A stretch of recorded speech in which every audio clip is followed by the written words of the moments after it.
Why do I now know 2 people who have been stabbed by their ex-girlfriends? Carla! We're good, right? What happened? I don't know. Padinsky said his brother got stabbed by his ex-girlfriend, not recently. He's good now. But like... we chillin', yeah? Concert was good. Had a nice day out today. Everything's fine. You're not planning on... you're gonna break up with me? Well, no. I'm assuming they were dating and then the stabbing facilitated the exism. I think. I don't know the entire process of it, but I think they were dating and then she stabbed him while they were dating.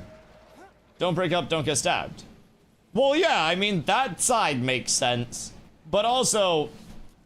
correct. Why did she stab him while they were dating? They were no longer dating after the stabbing. Yeah, that's reasonable, I think. I feel like... yo, Warai, what up, dog? Thank you for the raid. I appreciate you. I hope the stream was good. Seems like a hostage situation at that point. Well, no. No, you're free to leave. Just might be a stabbing. I didn't say that. No Nina Lynn, by the way. No Nina Lynn. No Nina Lynn.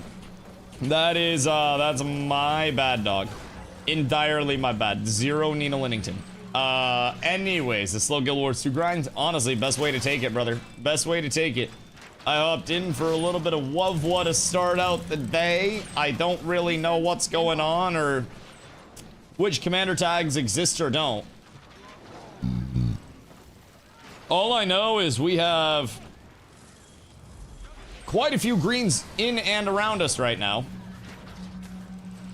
And I don't know that we are the most prepared to take on this many greens right now. I don't know. Snow, what group are you? You're in this group. Okay, word. I mean, maybe 9 brave soldiers are enough. Been bad for the last 30 minutes here. We've been Pubby trying to keep it. The tag is not in any comms, they're just trying to plug gaps. Okay, that makes sense. That makes sense, boys. You know what must happen? Link up on me and we have the defense of our fucking lives. There's only one thing that we can do here. And it is absolutely fucking cook. Let's get it. I'm going in, boys! I'm going in and we're pushing them out. There's no way that this doesn't work. I've never been more confident in anything than I am our success rate here. Wait. How are they dying? Are they actually dying to just like arrow carts and shit? Because I might be able to keep people up. Uh-oh. This isn't good. Nope. That's not good at all. That's not gonna be a case. Maybe? Arrow cards hurt. Yo, Niska, what up, dog? Arrow cards do indeed hurt. Yes. Yes, yes, yes, yes, yes. But I think we might have enough of a small group here. They're going up to ramps, but really we have, like, enough people? Maybe. Maybe. For each one down penalty, you start with less health. Does that just go away over time? But we are substantially outnumbered here. And I will say, I think the odds are not in our favor at this point in time. But I think we're ready. I think we've got everything we need. As long as we play around our Keep Lord, we might just be able to make something happen. But it's not looking like it's gonna be exactly an odds in our favor set of circumstance. Yeah, no. They have a couple. I would say perhaps they have just a couple comparatively to us. And we have zero organization whatsoever. We might be able to fight around the Keep Lord, though. Do we have the emergency waypoint by chance? Or no? Because if we can pull emergency waypoint, that'd kind of be fat, but 25 hero points away from troop unlock? Oh. Oh, we need the troops. We need the troops. We're gonna Zerg going almost constantly. I mean, this isn't even really like a Zerg. This is probably like 15 people or something like that. So, if it can be pulled, it's been pulled. Word. I don't even think this is really like too many people or anything like that. Or Zergy, it's just that we're so disorganized. You could have a commander come in with 10 people. It's a 40-man Zerg. I don't think that's 40. That is not 40 people.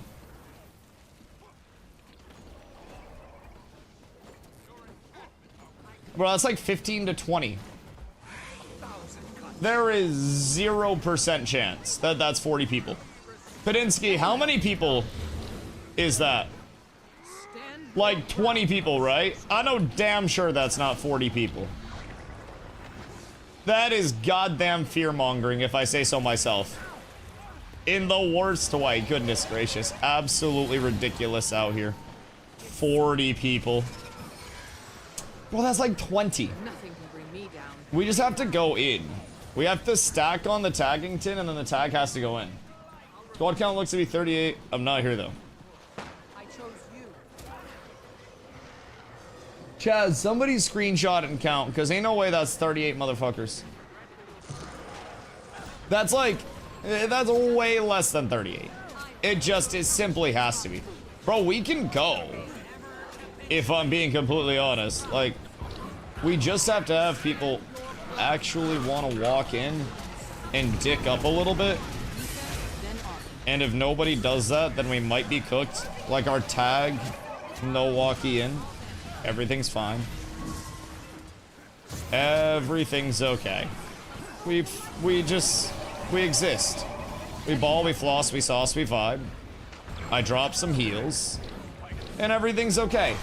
This is the defense. We got like 9 brave soldiers here. And we're doing everything that we can to continue the brave soldiering of our 9 brave soldiers on this fine day. We will truly represent, oh god, in the finest way that 9 brave soldiers can. 200 gil to get the add-on that tells you how many there is. Wait, there's an add-on that tells you how many people they have? How the fuck? How does it even determine that? You know what team you guys are on? Next link. I'm on Throne. Yeah, also, how do people have so much information out here? Know the enemy arc DPS add-on. So that just like counts how many people are in the enemy squads and like just pulls it? Pulls from combat log. Oh, okay. Okay. So as soon as somebody's active in the combat log, then it'll pull from that and you'll get the numbers from combat log. But if somebody's, you know, not necessarily in combat log or in combat or casting, then you might not see that come through. I wonder if an arrow cart would be the play here. I feel like there's got to be potential for a big boy cart. Because I feel like... Let's see, where's my Cardi B? Uh-oh, it's up here. Ay, ay, ay. Chat, come up and build this arrow cart. I don't know how many materials they take. I have 20. It's 30 supply to complete. I need somebody else to build this bitch with me. And then we're fine. Oh my god, legends. Holy shit. Because this might be the god angle, if I'm being real. We might just be able to pump out enough damage to pick up some kills around the outside. Especially if I'm trying to hit the outside. We are getting... Oh my god, wait. People are actually getting low. Hold on, there's no way. Try to hit the people in the back. If we can call that out. Yeah. We got the target on that. We just need the LOS back there. And if I can get the LOS deep in there, then we're good. That's free kills. Oh my god, chat, it's actually working! World vs. World fight analysis is what people use now. I love analysis because analyze and analyze are the same word and you never really know what you're getting until you get into the moment. I like surprises. And I think the English language is full of just like fun, quirky little surprises like that. Now that I have my LOS angles, we're fucking cooking, by the way. We can get so many kills on stragglers on the outside. The second they split off... Wait, are we holding this now? Chat, you can't tell me arrow carts aren't the craziest shit ever invented. People try to tell me arrow carts suck. I say they suck. The arrow cart support is changing this entire fight. We have secured multiple kills off of the carts. This is crazy. Call me Cardi B. This is absolutely wild. Put an arrow cart on drones. You wait until we get the next expansion. More tech means we get drones, and then we just have automated drone gameplay. Merc, what up, brother? This is gameplay. This is what you all came to see. This is peak gameplay. Oh my god, wait, we held it. What the fuck just happened?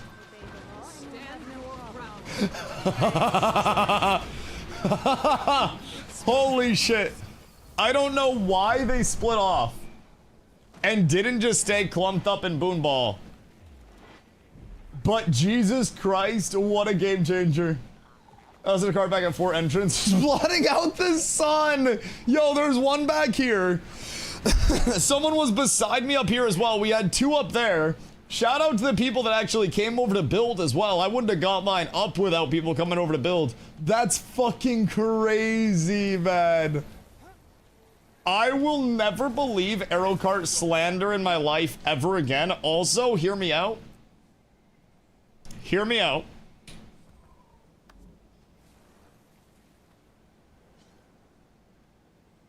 Fuck him. Fuck him. I don't need shit. I don't need jack shit. All right, let's see. Building capabilities. Do I want building capabilities? Building capabilities would be good because I have to spend less time actually building. That is, deployed siege sites are invulnerable for a short duration. Oh, that's kind of nice for building siege stuff. And we'll get all these bad boys eventually anyways. I just don't know that the supply capacity is worth it until a little bit later on. Alright, I think I might hold for gliding now. Because I'm definitely going to want more gliding capability as we go. And we're getting crazy pips for this. We're actually kind of up tremendous. That's exactly what we need, my boys. Used to be able to build an AC with 25 supply. Jesus fucking Christ. Yeah, 25 would be absolutely insane. So, you just get the +5 from masteries, and then you could solo drop an arrow card on. Wait, there's a jumping puzzle here. I didn't know there was a fucking jumping puzzle here. What does that give you if you complete it? What the fuck is that? Chat, why have I never seen that before? Am I just stupid? Do I not pay enough attention? Because that seems like something I... Wait, there's a ballista up there. Hold the fuck up. Hold the fuck up. Now, there's surely no way that I can build an arrow cart here with a good LOS, right? Place to build siege. Yeah, this is stinky. What the fuck do you mean? So you hop up here. And then, like, the shitty part is that you don't have any arrow cart LOS under this, like, the little atrium area to actually defend. Oh shit, here we go again. Oh my lord, boys. We might genuinely have another great arrow cart defense on our hands. My great googly moogly, they're back for more. They have decided they want all of the smoke. And we might just have to give it to them, god dang it. Yeet. Alright, let's get unable to use tactic recharging. We have no more supplies. Like I said, we've been doing this for a while. Fuck yes. Alright, alright, alright, alright. So, I'm gonna get another arrow cart dropped on the back end. And if I can get it in a cheeky LOS spot, then we might just be up tremendous. I think I need to get over here and then jump across. And maybe right there. Oh, shit, boys. Okay, hold on. Hold on. Someone help me get this arrow cart up. Because I'm out of mats. I don't know who has suppies. But if we can get this bad boy out, I think I'm good on the LOS to clip it like right down here. And I think I can hit the people, like, right behind Cam. Yo, Hank, what up, brother? Hope you're having an absolutely beautiful day. What you doing on this fine one? Eating some egg whites. Why not the yolks? And you got, like, bad motherfucking cholesterol or some shit? Bring me down. Or what you got going on? Why don't you fuck with the yolks? I feel like egg yolks slap, dog. I don't really understand that level of hatred. Uh-oh. Uh-oh. Alright, we're gonna want to get the fuck out of here. They, if they're smart, are going to come up and absolutely face fuck our arrow carts and stuff.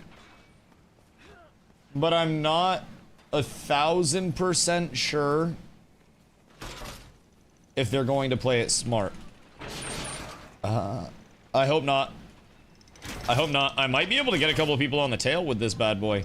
Because I apparently... Bro, how long is my range on this now? Wait, what the fuck? My range is 2,800! Bro, how far do these reach? Like, how far is 20... Oh my lord, chat. Look at this shit. What the hell do you... Oh no. Not like this, brother. Not like this. You don't need to do this. I'm just gonna build another one. You don't need to do this. That is so incredibly fucking rude of you. I feel as though that is kind of unnecessary. If I'm being completely upfront. We have no suppies over here. No suppies over there. I need some suppies for this cart.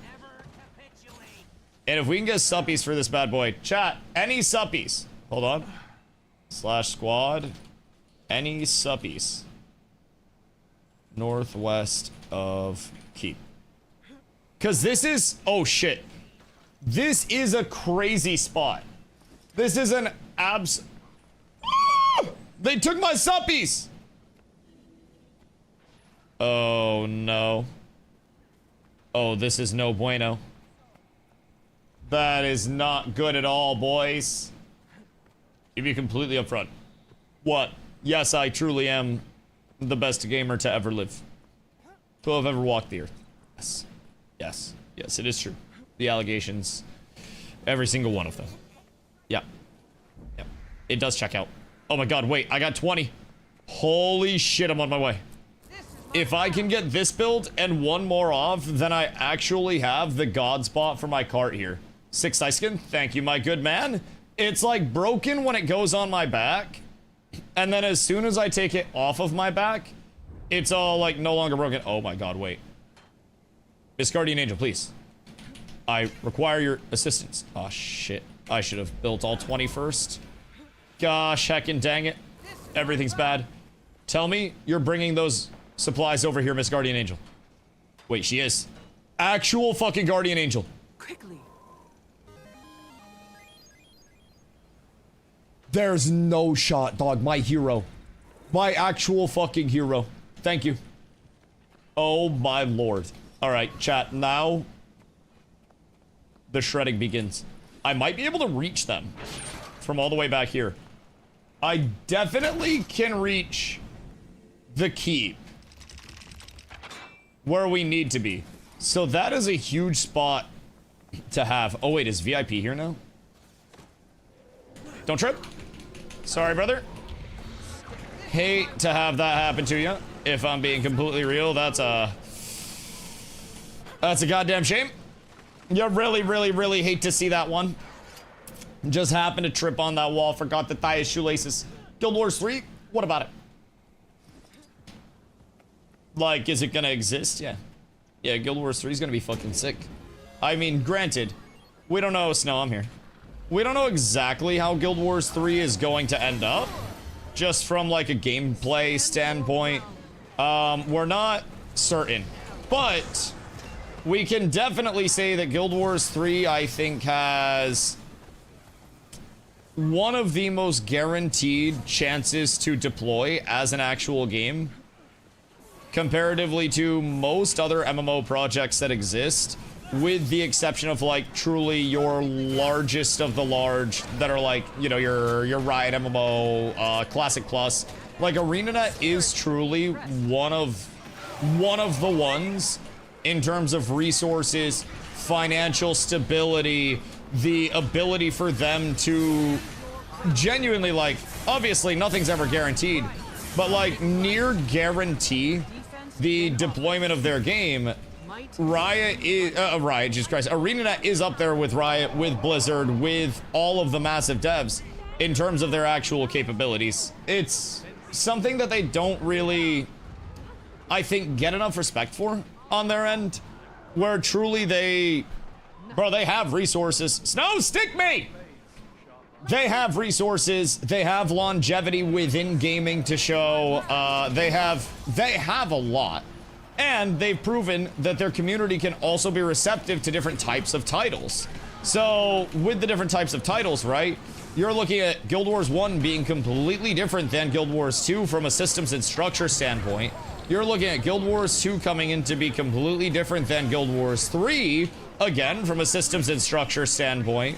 There's so much that they have already prepped their community for, in my opinion, to adapt to scenarios like this and prepare for scenarios like this, where they're going to continue evolving their IP, and I think they've set themselves up very well for the evolution of the Guild Wars IP in the future. So, 3 of them as well, 14 in Guild Wars, they've been top forever. Guild Wars 3 for sure will be launched. I mean, never say for sure is my honest thing, even with ArenaNet, in my opinion, deserving of being one of the titans. Like, I never say anything's guaranteed in game dev in today's day and age, because truly it's a shame what's happening in game development right now, especially for a lot of the genres that we've loved for so long. You know what I mean?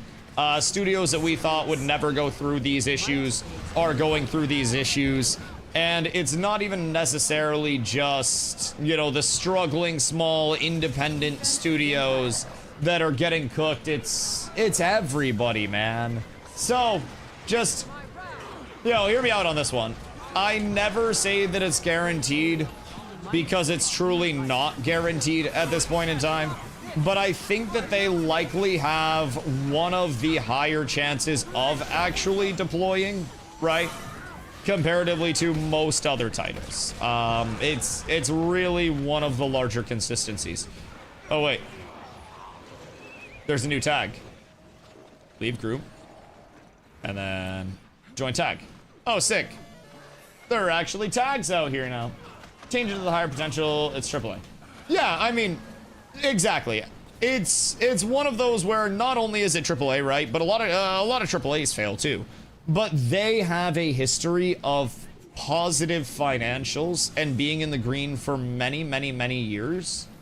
And as a result, they are somewhat insulated from some of the problems of developers who are new to the genre, or who are maybe just getting into, you know, style of development.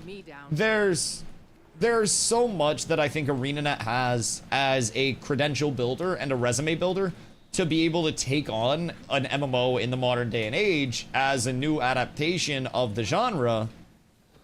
I think they've got it. Now, again, we don't know if the game will actually be good. We don't know if their systems will all line up. We don't know if it'll be absolute booty cheeks. We hope for the best. All of us want to hope for the best. And we'll continue to do so. But we definitely do not know at this point in time. I'm hoping that there are some big, you know, big reveals with it relatively soon, because that's just an exciting thing for me. But, you know, we'll see. We'll see. We need to go get some camps, I think, and get supplies running out here. Can res you when you're down. Dragon Banner ahead of damage. Ah, okay, that makes sense. That makes sense. What's Dragon Banner do? But what if I do more damage than the Dragon Banner? Big damage. More than me pressing my buttons? Nerf it. Nerf it. So, what's it do? Is it just like massive, way more than your AC? But what if I press all of them at once? Ton of fire damage. is it a buff for everybody? Start with a Lil Wayne concert? Oh, dude, honestly, memorable experience, if I'm being real. I was saying, before I went, like, I was excited for it, right? But I said my last 2 concerts were Kendrick Lamar and Kanye West. And I saw Kanye last weekend in Tampa. Like, my concert expectations were at an all-time high. And I did not expect Lil Wayne to come on and absolutely knock my socks off, being like 50 or whatever. So I always said it was a 50-50. Like, I expected to have fun, but I didn't necessarily expect the show to be like absolutely crazy. Now, I will say 2 Chainz put the fuck on. 2 Chainz showed out. 2 Chainz put on a great show. I had a lot of fun during the 2 Chainz set. Only thing is, it was an hour of 2 Chainz, and it was 3 hours of DJs. Actually, like 2 hours of DJs trying to buy time, and 1 hour of just like music auto running, basically, without even a DJ on stage. It was really tragic, dude. But it was funny as fuck as well. Because Carla and I, like, we already had a good day, right? We got sushi that was delicious. We had plans to go get food after the fact. So, like, we were chilling regardless. And we were like, there's no way that he no-shows his first concert of his own anniversary tour, right? Like, just physically no way. And sure as hell, there was. Did you go stoned? Do I go anywhere not?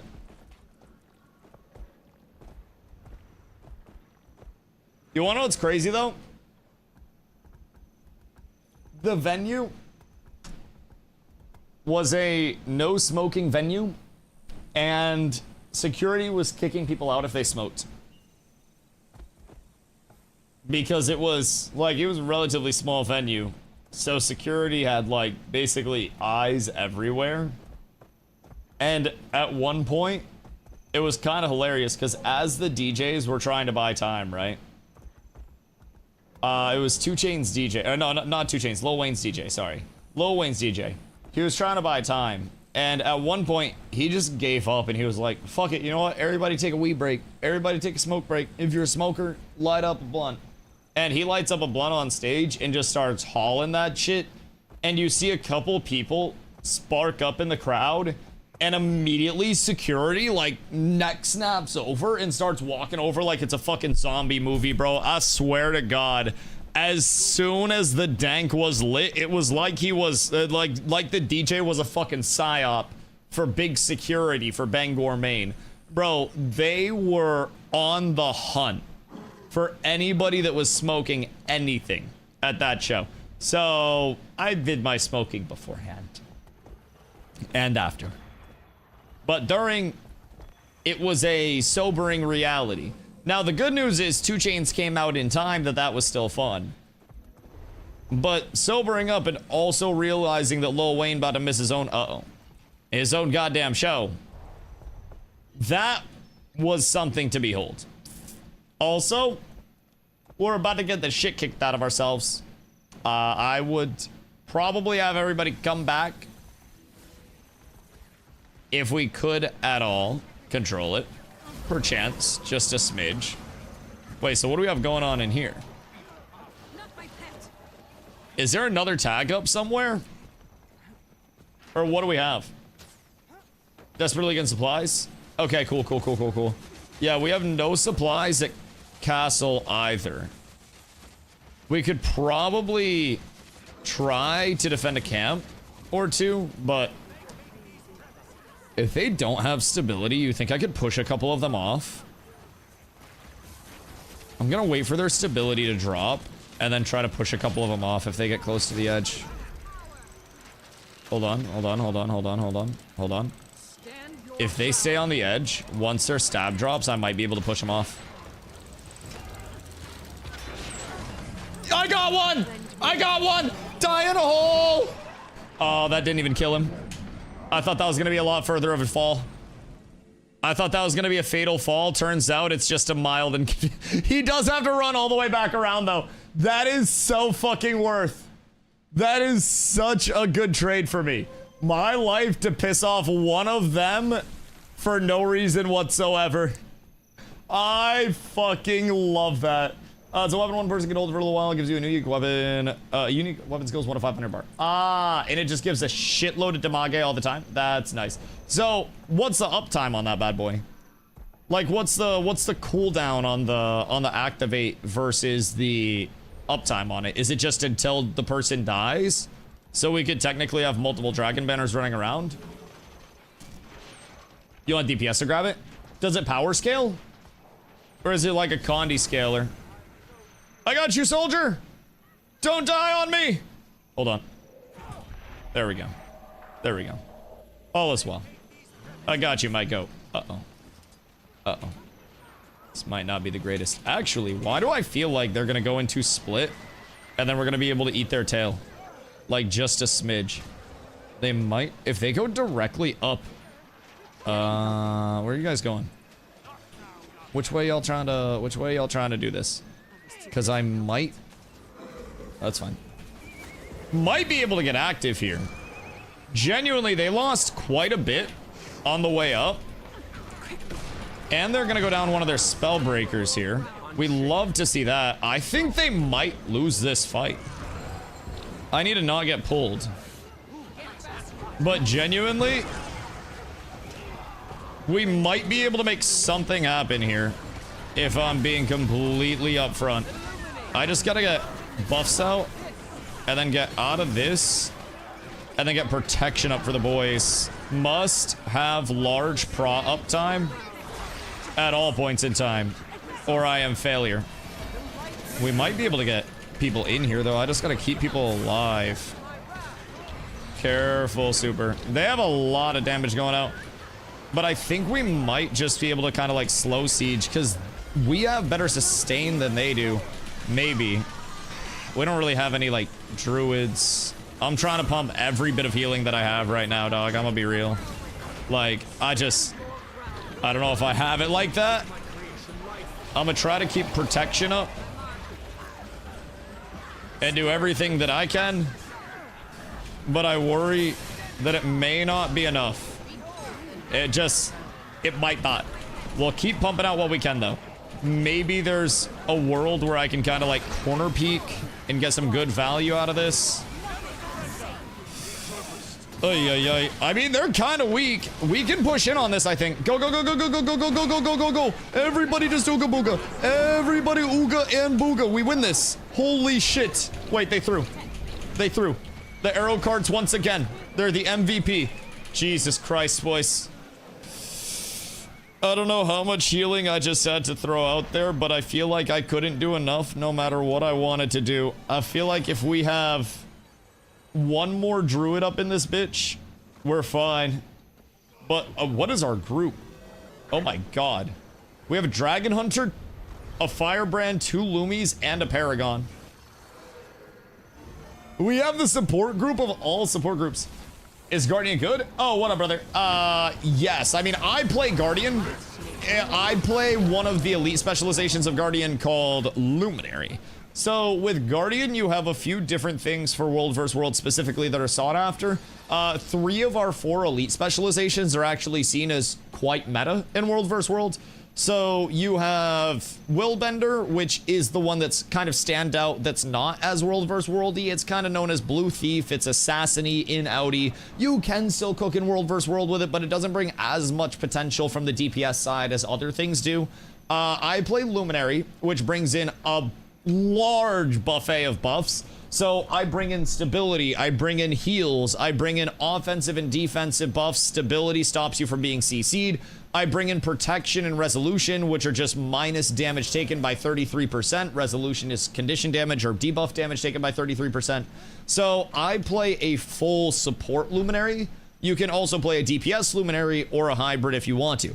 But I play full support in terms of like, I want to make sure that I am putting as many buffs out as I can at the right time for my group, no matter what's going on. So that's what I roll with. Outside of that, you have your Firebrand, which our Firebrand is... Well, this is our Firebrand. up here. That's them. So basically our Firebrand is a true stability bot. So their largest thing is having an immense amount of stability uptime and making sure that the group as a whole does not find itself getting like tripped, getting CC'd, anything like that. So with stability bots, it's very important that you mix stability bots with kind of like your, I don't know, your more like less traditional support, sorry. So a typical group, at least, you know, kind of a new player friendly group, will usually run 3 supports, and you'll have a druid for your heals and your cleanses. You'll have a troubadour, which is almost like the bard equivalent over here.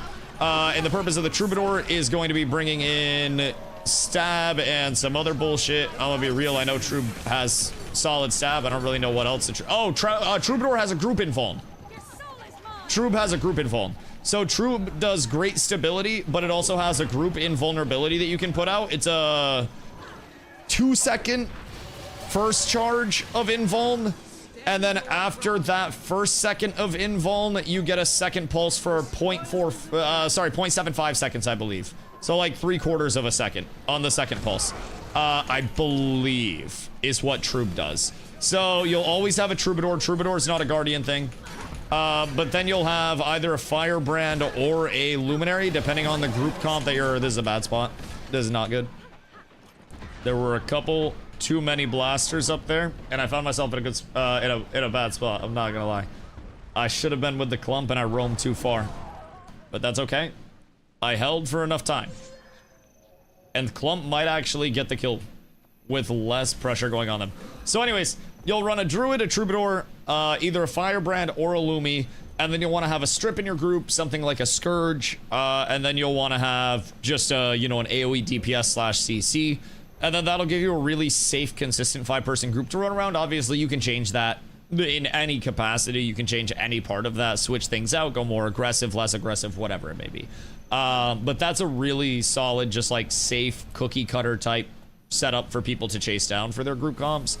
And I think going with that, especially for new players like we have, is a huge thing. So typical groups, you're going to be running 2 Guardians anyways. Well, 1 to 2, depending on how you go. But typically 1 Guardian anyways, guaranteed. And then there's also a chance that you could run a Dragon Hunter, which is either a block DH for support, and then you also have just your traditional DPS Dragon Hunter.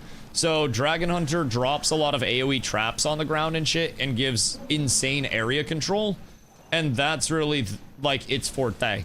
So with Dragon Hunter, those can do an ungodly amount of DPS in World vs. World, especially since you're fighting over objectives and fighting in choke points and on points. DHs can fucking slap. So all 3 of those between DH, your Dragon Hunter, your Firebrand, and your Lumi, they're all useful. I would say personally, Lumi is the one that finds itself in a little bit of a weird state. Because if you're new or just not good on Luminary, it can be very easy to just have less impact than, you know, a true stability bot would have. Less healing than a true healer would have. And you're kind of trying to balance multiple classes roles on a... Whoops. You're trying to balance multiple classes roles on a Lumi at all points in time. I just got left out to die. I hate these motherfuckers. I swear to Christ. I hate every single one of them. All we had to do is turn and fight like a little bit. They didn't even have that many. We could have just turned and dicked up, boys. I'm disappointed. I'm disappointed. For Rollers Roll, I'll probably grab a Guardian. So, like, what are you trying to do for WVW? Are you trying to... I'm gonna try Chrono on Mesmer. Chrono is interesting. I'm not quite sure what it does, but it's interesting. I've seen a few of them. Do you like the game? I really enjoy the game. I've been having a lot of fun. I definitely would not be putting in this much time if I didn't enjoy it. I just... Dude, there's so much to do, so much to learn all the time. I feel like every single day I can do different content as well. The past couple days I've hopped on and just been in a, you know, mood to World vs. World immediately. So that's been a big thing for me. Like, I'm working on more World vs. World repetition, working on getting a little bit more familiar with that side of things, and it's been fun. I think there is so much content over here. And I think there's so much to learn within like newer combat systems and everything that, you know, that Guild Wars 2 offers. Newer for me anyways, you know what I mean? It's still like a tab target hybrid combat system, but the emphasis on CCs, the emphasis on boons and condies, the emphasis on strips, right? Boons, condies, and strips to this degree is crazy for me. Crazy for me. It's a huge adjustment period. There's definitely a lot that I've been learning, and who knows, maybe at a point I'll hit the wall where I'm like, I know everything, but I don't think it's happening anytime soon. I don't think I'm anywhere near that level of it, so. There's no tank. Also probably end up support. You can change which thing you want to be inside the Guardian options. Yeah, you can have multiple builds saved. So within your build as well, you pick like 3. The best way I can describe it is as you level, you unlock different specializations, and you combine any 3 of your specializations, but you can only use 1 elite to make your actual build. So there are a lot of small tweaks that you can make, or you can completely save different builds as well. Like I have a Willbender build set up, I have my Lumi build set up. I had a few different variants of my Willbender build as well, which I could also save variations of my Lumi build. So probably would just take a Firebrand first to be more useful than a DPS and a Lumi. Oh yeah. I mean, that's the big thing. Lumi, I think you definitely are going to be in an awkward spot to put into groups if you're not good yet. I definitely noticed that with groups that I fill. If I'm not in a group that has like the proper composition, I definitely feel like a hindrance sometimes because I don't have the best stability uptime. I have really good, for instance, the stability numbers that I got yesterday after a log review, right? Firebrand's had 30k stability application, and I was at like 22k. And then I also brought in a lot of like protection and other buffs for the group as well. Things that, you know, reduce damage taken for everybody, things that make people do more damage. I brought in a lot of big utility off of that. So I've got to still, you know, I've got a lot of work to do to actually be useful in all of the groups that I'm in. And not just kind of be that like, okay, well, let's get Dusty in this weird spot so he can be almost as useful as all of our other DPS. It's not all of our other DPS, all of our other supports, right? So there's the element of like, if you're learning something brand new, knowing what I know now, I would almost recommend Firebrand over Lumi just as a baseline. Firebrand is more like universally sought after. Just as a whole, a lot of people really like Firebrand. Within their groups, it's an easier slot. Firebrand also, a lot of people say Firebrand plays a bit more active than Lumi because you do have different options as well. Firebrand can throw in some good DPS.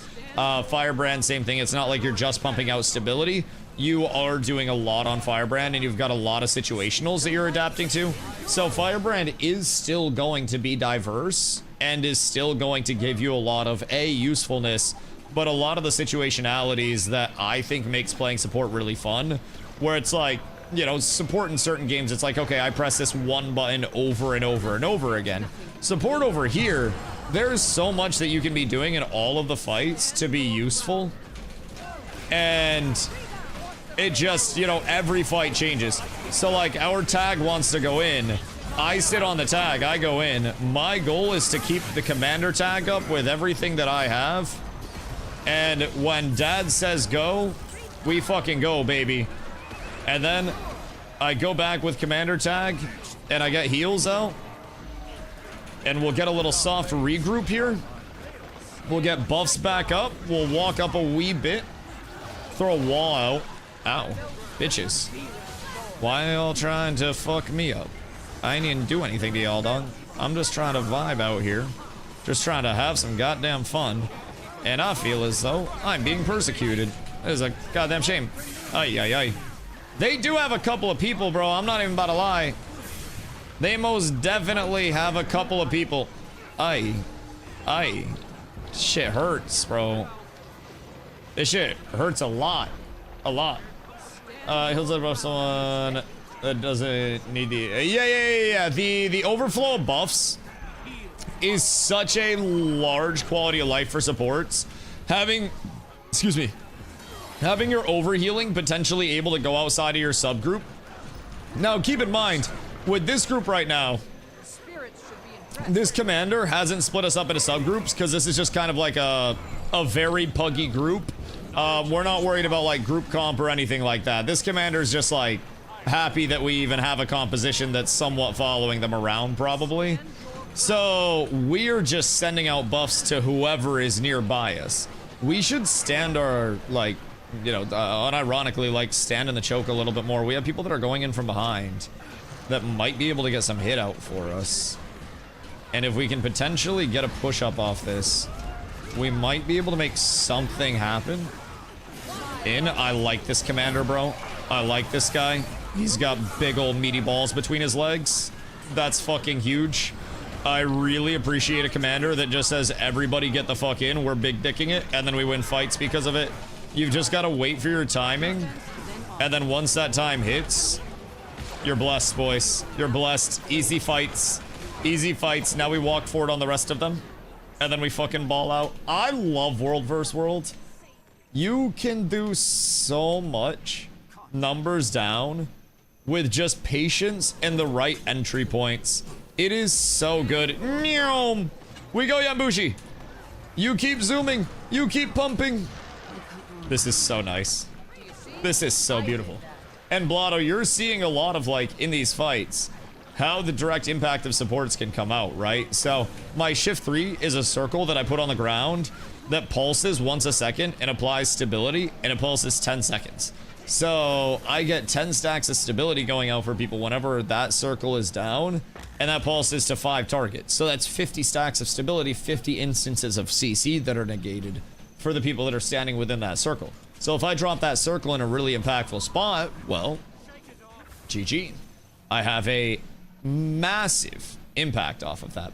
If I time my standard ground, which is just 5 stacks of stability for 11 seconds and 10 seconds of reso at the proper time, it's huge. If I switch over to my mace, right? A lot of the time you'll notice I switch to my mace. So I'll go through my staff stuff. 2 drops of field on the ground. 3 detonates the field to cleanse. 3 drops of field. 2 detonates the field to cleanse and then also heals. So that's just kind of like a pulsing heal that goes out. My mouse 5 is heal pulses, but also gives might, which is power and condition damage. My mouse 4 is a wall. So if people don't have stability, that'll trip them and block them. If they do have stability, then they just run through it, but it consumes a stack of stability. Once those are done, I switch over to my mace, right? Careful. Mouse 5, I put a little cone outward and give protection. And then, I don't know if the sit and defend is working here, big dog. I'm gonna try to hold it down for you, but I don't know if we got that. Ay, ay, ay. Papi chulo. We got too many people that are sitting backline. I think we gotta regroup just a little bit. Come to me, Mr. Fate Man. Come to me. I will get you out with everything I have. Holy shit, did he live? Oh my fucking god. I just dove in for big dog with everything I had. So my 3 kind of like puts a little, a channeled shield up where the next time somebody hits me, I counterattack and then give protection and reso and some other bullshit. Protection and Aegis, sorry. And then my bubble that goes out pushes people away, stops projectiles, and then I can detonate it again for some healing. So I put out a lot of protection with this. My elite skill, Feel My Wrath, also puts out protection. My 2 puts a healing sigil on the ground that damages allies, heals enemies, pulses type shit. So there's just, you know, there's a constant impact that I can have within my class that I think makes it very fun and again, very dynamic. And the dynamicism is what I really, really, really enjoy. The fact that in that fight, I put out so many different forms of buff for people. I put out so much utility, and I had such an impact on that fight outside of just, you know, DPS. Haha, I went in and killed some people. We sat there and slammed out defensives to keep every single person alive, and then made sure that our commander and multiple others made it out on a retreat. When we play offensive, we're just slamming balls to the wall. Like, we do so much in these fights And I think the only other thing that I would maybe enjoy playing more is a boon strip. Boon strips are so important. Like, I think that's the only thing that would get me off of this. Reaper's really fun. Like, I don't want to play boon strip, but I definitely may find some value in playing boon strip. Reapers rise up. Dude, we need boon strips. Boon strips are so good. Can we get like some dedicated supplies on this bad boy, please? Because this arrow cart could go absolutely brazy. Oh shit, daddy's got his cart back. Oh my lordington. Wait, I might be able to start blasting off. This is a really good spot for a cart too. Cardi B about to go fucking crazy on these hoes. Look at the spot too. It's like right outside of, oh, right outside of most of their range. And as long as this wall doesn't go down, I can get their stragglers that are on the outside. I can also drop it directly on their catapult. And we might be good. We're gonna push out and bomb. Bro, if they push out with the arrow carts going, I think we win. I'm in. Oh shit, I'm not in. Oh fuck. I wanted to be in. I wanted more than anything else just to be in and to be included and involved. I have every form of protection. No! I should have stayed on the Cardi B. Get me up, get me up, get me up. Somebody get me up. No! I should have stayed on the cart. Uh-oh. We gotta get back fast. Uh-oh. I should have stayed on the cart, bro. We needed the cart support there. I thought that me jumping down and getting heals and support out was gonna be the difference maker. I think we might have lacked the DPS for that pump. Oh shit. I'm hoping we can get back in time and I can maybe get back on ramparts. Cause we had like 6 arrow carts there, dog. Like actually so fucking many. Uh-oh. Yeah, something tells me they do not like the arrow carts. I have a growing suspicion that they did not fuck with the carts. I'ma go on a limb. I know it might be presumptuous of me, but I think all of our arrow carts are probably... Did they leave any arrow carts up? Wait. Tell me they left one singular cart up. That's tough. That's tough. Literally no Cardi B's. Walk in and spam defenses, he says. Uh-oh, brother. This is not ideal. This is less than great, if I'm being completely honest. But I can get protection up for all of us, perchance. But I just don't know what else I can do other than that. Circle around. Yeah. I see you, Mr. Commanderman. I see you, my goat. I see you. I am here until the end with you, my goat. I will never, ever give up on this position. With you, my commander, my king, my goat, my god. I am here, and I am never leaving. Oh my god, wait. Are we turning this? And Blotto, I'm gonna be real, dog. I think this might be the closest thing that we got to a tank out here. And now I'm gonna start pumping a little bit of damage out. Now it's time for Pop a Blast! Oh my god, we might be doing it. I just gotta not find myself in a very bad spot. I gotta get all the protection out. I think we won. I actually think we held that. A few brave soldiers that just walk in and press a couple of fucking buttons. That's all we need, boys. Fuck the arrow carts. We don't even need them anymore. We have evolved past simple arrow carts. Let me close the tank or whatever rando you were targeting. Like, support in World vs. World. Lumi is very tanky in the first place. Like, very tanky. But I'm gonna be real, if you stand with the ball and you have something like, you know, I'm playing staff and mason shield. I'm using my mason shield as much as I can in fights because not only does it have the heal and the damage, but my third attack gives a heal to 5 allies, right? My Shield of Judgment gives 7.5 seconds of protection. My Protector's Strike gives 5.5 seconds. So that's 13 seconds of protection. And then off of that, my Feel My Wrath also gives protection. Ready? So because of the rune choice that I have, I get protection and resolution anytime I use my elite skill. It's on a 30-second coolie. So, protection, again, that's that 33% reduced incoming damage. Resolution, same thing, 24-second coolie. This wears off at 12 seconds. So 12 seconds of protection. And then I have another 13 here. So theoretically, if I'm playing properly and I am constantly rotating my protection all the time, then I should have perma protection up for everybody, which is my goal as I get better. My staff is great, but in fights, I can put up, again, protection off of this, which gives 12 seconds of protection. I hit Protector's Strike, which gives 5.5 seconds. And then we're already past the 15-second cooldown for another 5.5 on Protector's Strike. Then you throw in Shield of Judgment, which is another 7.5 seconds on a 20-second cooldown. And you're all of a sudden past the 30-second cooldown needed. Strips? Right, strips. But in an ideal scenario, we can perma upkeep. Now, that's always the goal. When strips come out, you want to reapply. But more or less, the fact that we can stack up that much to get around our coolies is quite nice. But yeah, strips are cunty. And not in the good way. I hate strips. I hate strips a lot. Because I look at something and I'm like, man, this is my perfect uptime.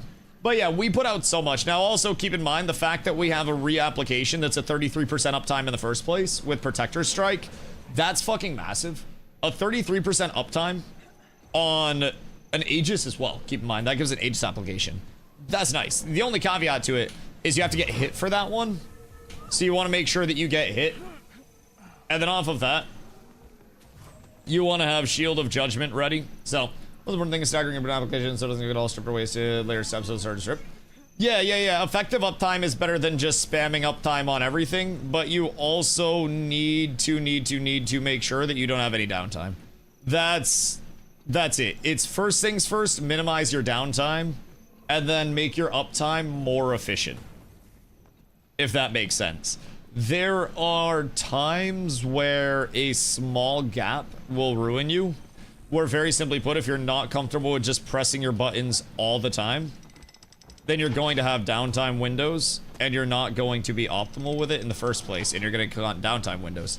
Outside of that, once you learn more about strips, once you learn more about times to get the most out of your abilities, you focus less on downtime windows because you know when the downtime windows will be punishing, and then you optimize, like, I can pop a stand your ground before we go in, or since a stand your ground is instant to pop, I can pop a stand your ground once we get in to get a few more seconds out of it because I can also layer another stability. It's recognizing the optimal times to use your abilities versus just the introductory, I need to...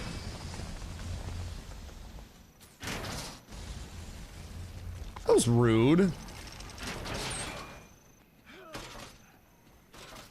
That was very, very, very rude. Incredibly rude, if I'm being completely honest. Sure, if you know boon layering, if you put stab down first, then put a bunch of other boons after, stab will be sure last. Correct, but if you put your stability down so fast that it wears off before it's actually needed, then your stability is just going to go off the bar. And then you're wasting a stability reapplication, and you're wasting 4 potential seconds of your stability in the first place, when realistically most things are going to be stripped or wear off quite quickly. There's a certain level where, I'm gonna be real, there are some players that should focus on layering in fights, but 99.99999% of players, keep in mind we're in T4, should focus on just pressing their buttons in the first place. And having those things up at the right time and learning which situationals are going to be the most impactful.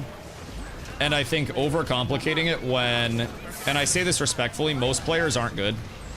Like, I should not be able to be competitive at all in a 13-year-old game, almost 14-year-old game, coming in with a couple of weeks of staggered experience within games. Yet I'm at the point where I can have impacts on fights already. And I think that's something that, again, not to say, like, anything in a disrespectful way, but I feel like there's a certain level of optimization where, like, once you get down to it, obviously boon layering and stuff is beneficial, but from a standpoint of, like, you know, the point that I'm at right now in my personal state of progression, I'm not even good enough to where I'm at the point of, like, okay, let's make sure my stability is perfectly layered. I'm still at the point of going from, okay, let's make sure my uptime is good and I don't have downtime windows so I don't get pulled. And then it's like, now I'm recognizing, okay, these are the important parts of fights where I want to use my abilities. If I'm noticing that Commander's starting to move back and we still have a little bit of stability, I may not need to reapply that if we still have a few stacks, because I can hold it until we get ready for a re-engage, so I'm not popping a stand your ground and losing all 11 of those seconds to, you know, a regroup where we go out and re-app buffs and I just lose my coolie. There's, you know, there's that transition that I'm starting to get into. And then once I get familiar with all of my situationals, then it's like, okay, how do I protect this buff that I'm now using in the best time? And then it comes into a lot more of the fineries. But I think most players never even get into the fineries in the first place, if that makes sense. Most players find themselves stuck on square one, where it's like, let's just work on keeping buffs up in the first place. And then it's like, after that, it becomes, all right, let's use these in the right times. Getting into the really nitty gritty of it. Oh, yeah. And I'll be there at some point. I absolutely will. My comprehension of the fights is getting far better. But I also think mid-fight, like, that's the thing. You could layer something going into the fight. But realistically, say you pop your stability first and I pop a stand your ground, gives us 11 seconds to stab 5 instances. If we go into the fight and instantly 5 stacks get chunked, sure, I can reapply that as soon as we go into the fight, but then you have the instance of, well, what if the CCs don't come out immediately and we don't get the 5 stacks chunked, you know what I mean? There's a certain element where reapplication in fights that move this fast is far easier said than done, and you could easily layer something perfectly going in, and then mid-fight, a strip happens, and then you find your stab at the first spot, and you're like, well, guess I'll suck myself off. Like, there's a certain level where I think layering your stability is a 1% or less performance improvement comparatively to just having stability up as much as you can during active fight time, which is 99% of your performance. But I'll sort of balance as other people put up ones too. Oh yeah, 1000%. And that's why I think just trying to make sure that there's always stability up when you're fighting is the core of it. And if people, like, overcomplicate too early in growth, it's like, I did a lot of, like, basketball coaching and stuff when I was playing, right? Did a lot of youth camps. And when I was going to a youth camp, I wasn't telling kids, like, oh, if your defender has their, you know, their left foot forward, then you want to attack the front foot by starting with a left foot step, jabbing, hesitating to slow your speed, and then trying to blow by with a quick first step to force your defender to open up their hips. Because in the time they're opening up their hips, their feet are typically either swiveling or off the ground, and they're not covering ground, rather drop stepping to adjust. The kids are gonna look at me and they're like, what? But if I'm just like, go in and do a layup like this, then the kids go, oh, layup. You know, that's kind of where I'm at. I'm like, oh, layups. I'm doing like reverse layups. Yo, Godfrey, what up, dog? Theory. You're an interesting theory. Thank you for the 8 months, dog. I appreciate you. Like, I'm starting to do fancy layups and shit. I'm spinning the ball off the glass a little bit. Like, I'm starting the rim grazer dunk package. But I'm still far from the whole, like, understanding hesitation, understanding how to read defenses, my first step versus the defender's first step, changes in speed and direction correlating to explosiveness. So far from that still. But I'll get there. Concepts of dub key and certain overall things today, but all these button stats, buffs, and cues are both visual and audio are new. Oh yeah, absolutely. There's a lot of new, and there's a lot of kind of comfort with it. And I think a lot of the comfort comes from being able to relate it to other games that I played. When you look at Ashes of Creation, right, in open world fights, it's just an open world fight, and you have the same relative structure as Ashes of Creation. You still want your supports to play in a protected spot. You want your strips to be in an aggressive spot protected by the support so your strips and your CCs can get out at the right time. You want your DPS to be ready to jump in. You want your caller to be at the lead, and you want to have a structure around that, and there will be different structures for different groups, right? But the largest thing is it's really condensed here. And in Ashes, there was more time for the ball to move. It was like spread out traffic. But here, everybody's nuts to butts. If you're not on your commander tag, then you're in the wrong spot. So, yo, Das, buongiorno, brother. What you be up to?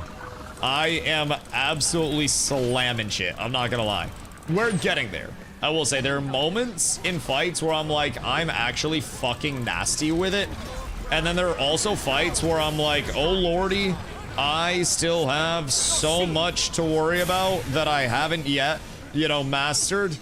So that's the constant balance of it right now. Like, even there, you know, the ability to react to that fight and even get some people out for a little bit of, you know, regroup. But I think we're cooked here. I think we got caught. I think we got caught. You really hate to see that. I'm gonna see if I can just kind of hit the digi-dash away from this. I'll be real. There are a few people who are slower than me. And I'm perfectly okay with that. Perfectly okay with that. As long as they're dying. But yeah. Like, that's part of what makes World vs. World so fun. Is there are so many... How do I say this? Like, so many levels to performance, right? From a baseline level of, well, honey, make sure you're pressing your abilities, to, let's make sure that everything's pressed at the right time. Why is there someone named Daddy's Good Girl? It's probably a 48-year-old man.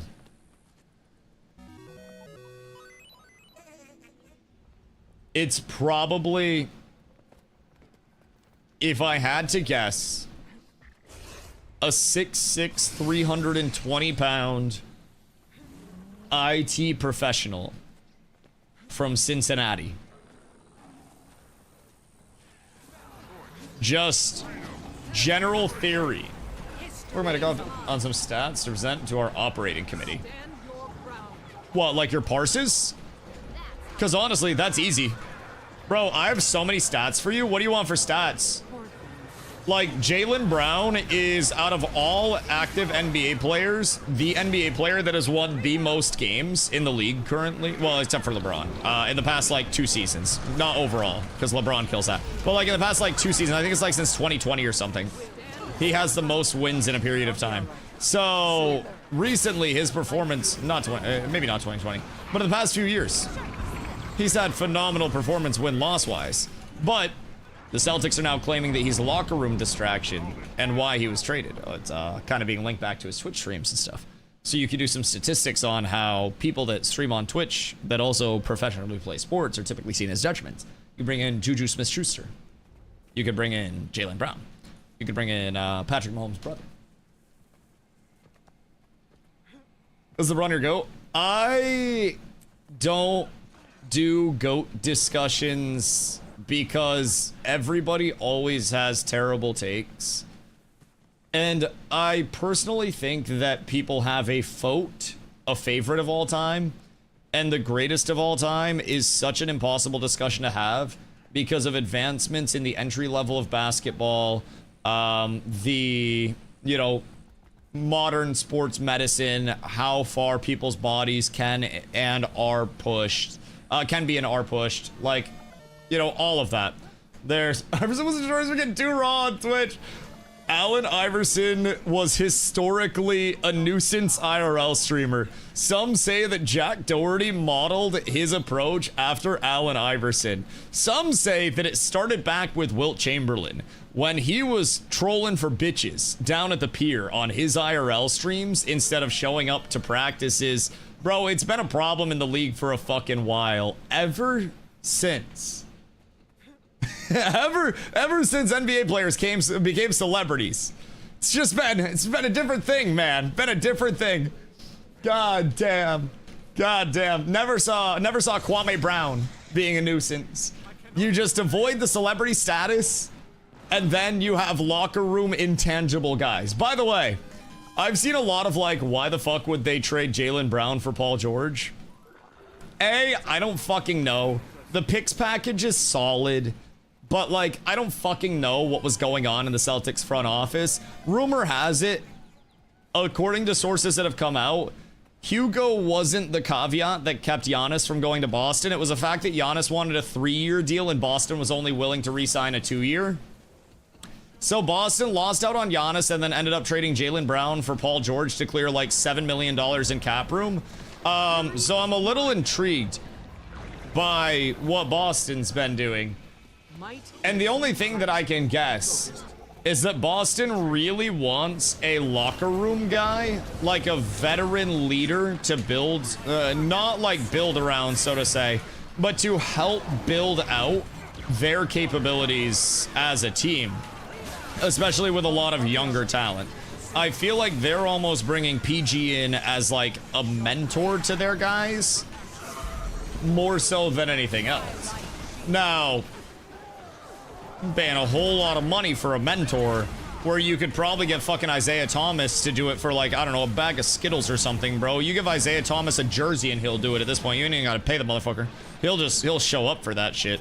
But I do think there is value in having someone like PG, especially considering that Paul George has had an incredible longevity to his career after suffering one of the worst injuries that an NBA superstar has ever suffered. Like, people do not give Paul George enough credit. Brother was literally one of the hymns of the league, and then had one of the worst injuries in the modern NBA. And then was recovered, and is still an absolute fucking bucket. There's a certain level of, like, dog mentality that you get from that, where, like, obviously, Podcast P is, you know, a little bit aged, but I don't even know if Tatum's going to be injury prone or not yet, and they get PG. Yo, hear me out. Half of the league this offseason is contingent on who gets hurt. If nobody gets hurt, this is going to be potentially the most explosive offensive season that the NBA has ever seen. But man, let me tell you what. There are like 6 teams that have an asterisk on can their superstars that they've just acquired not get fucking killed? Can they avoid the Mr. Glass treatment? Because I'll be real, you got the first generation of like true old heads that are getting to be, you know, 20 years in the league that are still incredibly valid players, where it's no longer just a 20-year player simply serves as an advisor to the team. A 15 to 20-year NBA vet at this point in time with modern medicine is an actual, like, athletic specimen still. It's really fucking weird. So, Squad's just feeding at this point. Yeah, I don't really know what's happening. I keep trying to go in, but everybody just kind of, like, gets blasted. I think we might be getting a little split out there, if I'm being completely honest. We want support troubadours? Yes. Yes. We want support troubadours out the ass. Troubadours give a group invuln for like 2.75 seconds, which again, strippable, but still fucking stinky. If you get any time out of your invulns whatsoever, then it is good time. Like, it's high value. So we will want many troops. Every one of our groups, especially while we're new and learning. Invuln's not strippable. Oh, it's not. Okay, double the troop orders. Double every single troubadour that we just ordered. I'm gonna need that shit twice as much. We're going 2 troops for each group. Actually, wait, what's the cooldown on the invuln?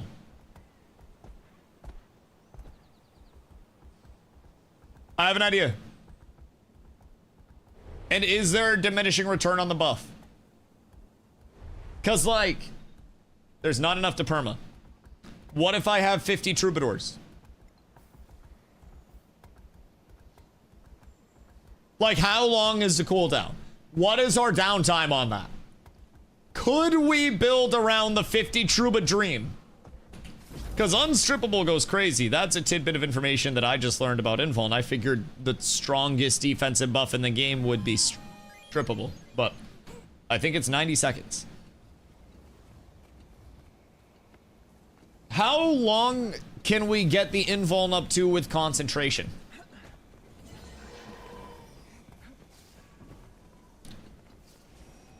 Because something tells me it's not 22.5 seconds per person. Actually, we wouldn't even need that. It's 5 people. So we need what? 18 seconds per person? It's not a boon, so it doesn't increase duration. I hate this game. Everything is terrible. ArenaNet has lied to us from the start. Guild Wars 3 doesn't exist. It's been Intrepid Studios this entire time. So what is it technically classified as? Like, what's the facilitator of the invuln? You just hit like a sick fucking guitar riff, and then everybody brown notes, and then they're invuln for 2 3/4 seconds? Or what's the actual, is it like an aura? Is it interruptible? Since yelling a basketball combo, convo, thoughts on the Raptors trade? Has there been more?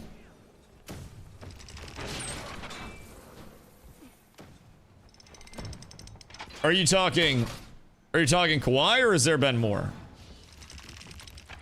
Because the funniest headline that I saw around the Kawhi trade was Kawhi Leonard traded for Brandon Ingram, comma Dick, comma picks.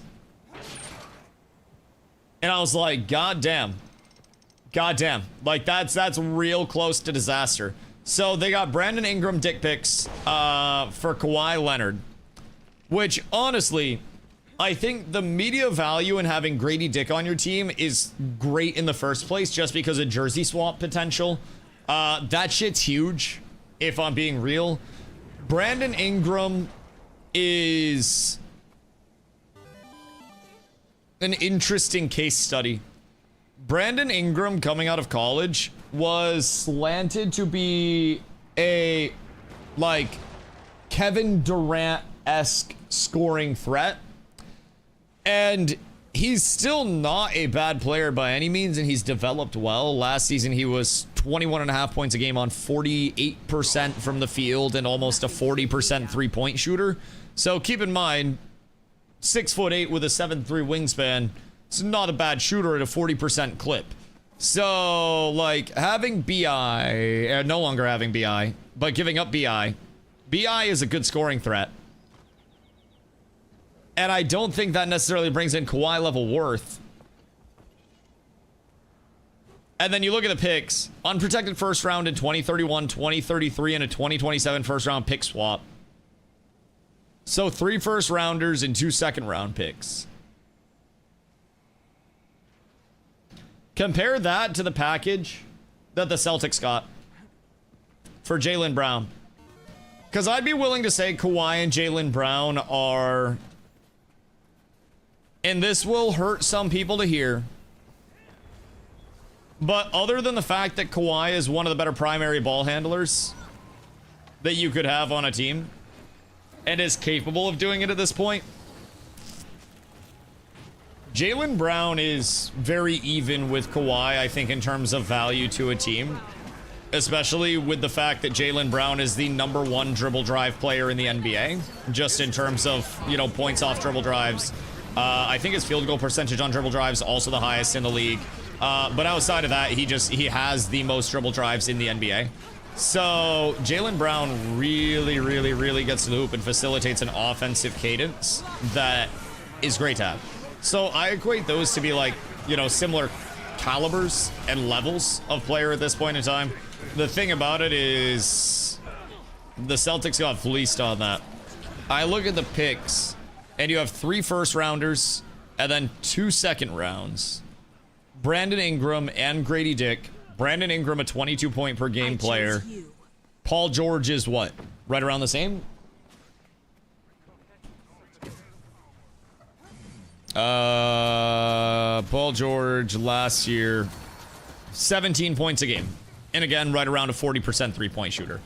So Paul George is a lower volume Brandon Ingram. Keep in mind, also 6'8" at this point in time. So it's like, I personally feel as though it's not the worst trade.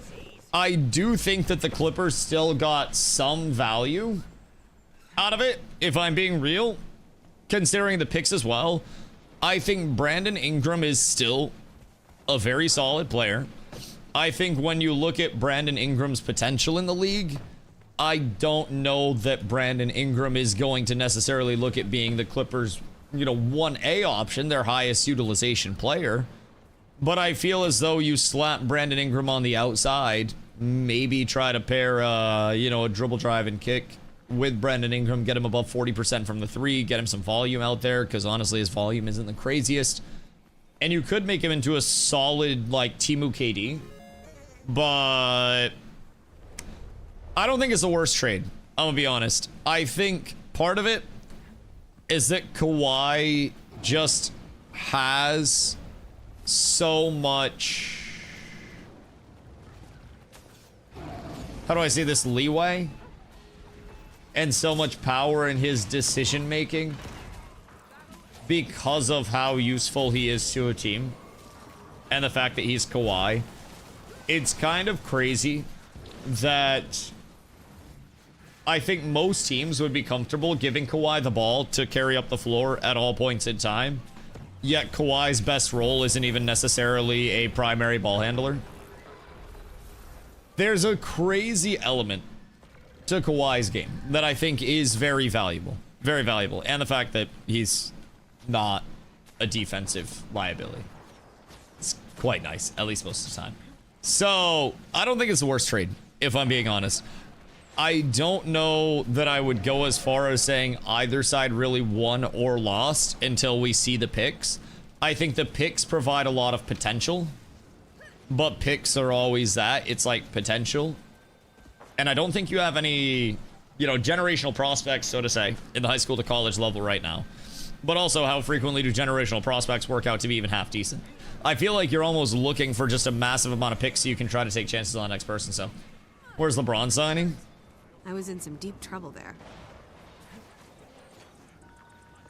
Do you really want to know?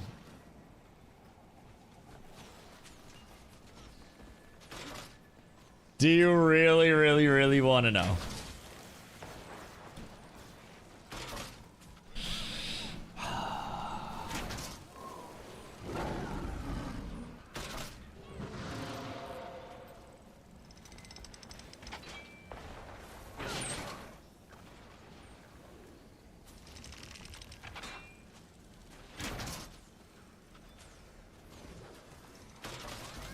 Give it to me, baby! Give it to me!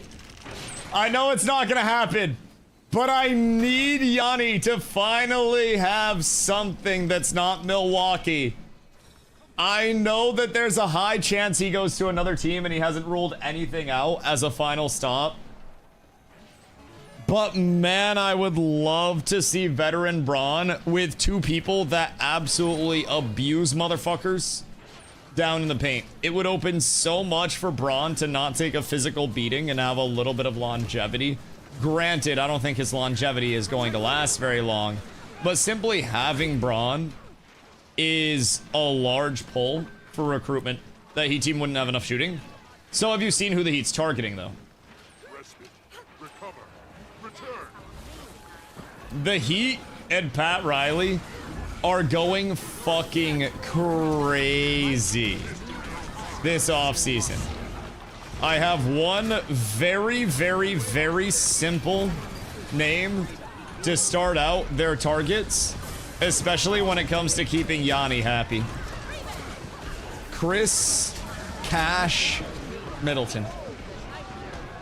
They bring back Chris Middleton, and Yanni is happy. And then off of that, they've been targeting a couple of other shooters as well. They just grabbed Tim Hardaway Jr. to a 1 year, $6.5 million, which I consider Tim Hardaway Jr. to be a J.R. Smith caliber shooter, where he is either the worst or the best on the court at any given time, no in between. Like, just straight up. Hold on. What's he career? Probably like a 37% shooter. Something like that from three. Last year, he was a 41% three-point shooter for the first time in his career, breaking 40%. So you slap him in with two true bigs who absolutely abuse people and abuse the rim. Not a bad thing. So, Tim Hardaway Jr. gets yoinked, which already has been yoinked. They re-signed Andrew Wiggins to a 3-year, $64 million, which I don't necessarily think Andrew Wiggins is known as a lights-out shooter, but keep in mind, Andrew Wiggins last year was, again, a 41.4% three-point shooter, which, if you have three-point shooters that are shooting at any form of clip at above 40% or at 40%, welcome to your efficiency point. So, if you have Tim Hardaway Jr., you have Andrew Wiggins, and you have Chris Middleton, who Chris Middleton last year was a 39.1 three-point shooter and has suffered substantially when he was in the Wizards system. His percentage dropped immensely. He went 41% with the Bucks, down to 27.7 with the Wizards, and 33.3 with the Wizards. And then with the Mavs, went up to 39% again. So you bring Chris Middleton back in, you get him back with Giannis, and then they're immediately happy. You've got 3 lights out shooters, and then I'm sure there's some other pasty 6'5" white dude that they can sign somewhere that's going to be worthwhile on a very, very, very low contract. They've talked with Bradley Beal. Let's see, KCP. They've talked with... who else? I saw another shooter that they were talking with. Bam's the only player under 30 on that lineup, pretty old. I think the NBA is pretty fucking old at this point. In all fairness, I think the NBA is getting to a point where the line of generational, how do I say this, wear and tear has been pushed further than it ever has. And I don't know this stat right off the top of my head, nor do I want to Google it and act like I know. But I would be willing to bet just about anything in my pants right now that the NBA's older population, those that are 30 and older, those that would typically be seen past the prime of their careers, have outperformed in this generation performance-wise any other era's old heads. Now, again, I don't know that for a fact, but based on the performance of a lot of the league veterans and how long their careers are being pushed, the modernization of three-point basketball instead of, you know, big bruising players going in, the start of it was a shift of Vince Carter from Vinsanity to Vince the corner threat. And players like Ray Allen, you could just be old, but someone like Vince Carter completely transitioned his career. Blake Griffin, for the love of God. You know what I mean? Like, Blake Griffin became a three-point shooter.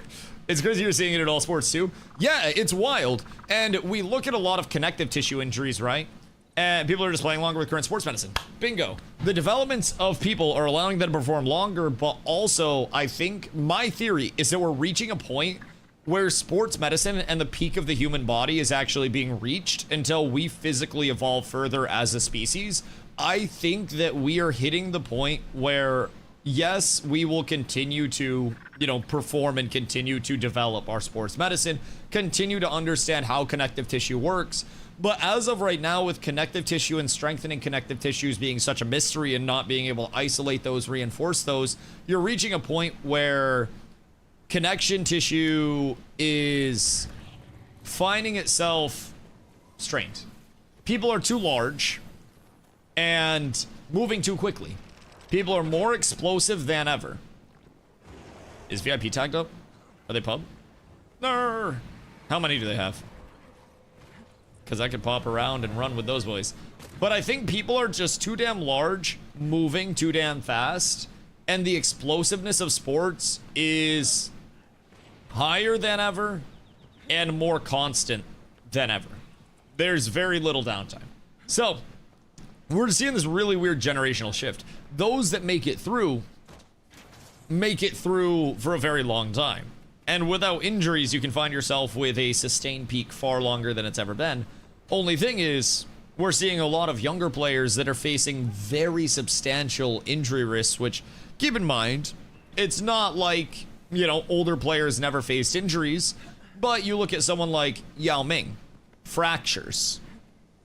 Sure, Yao Ming also had plenty of connective tissue issues, but fractures were a very common thing in older sports. Now we've evolved out of fractures because of modern sports medicine, but we find ourselves recovering from fractures faster, minimizing the impact of fractures, but also moving on to connective tissue strain with everything. Greg Oden, Greg Oden was another very, very, very large one. But even, like, man, just injuries in general have always been a thing. And you look at somebody like...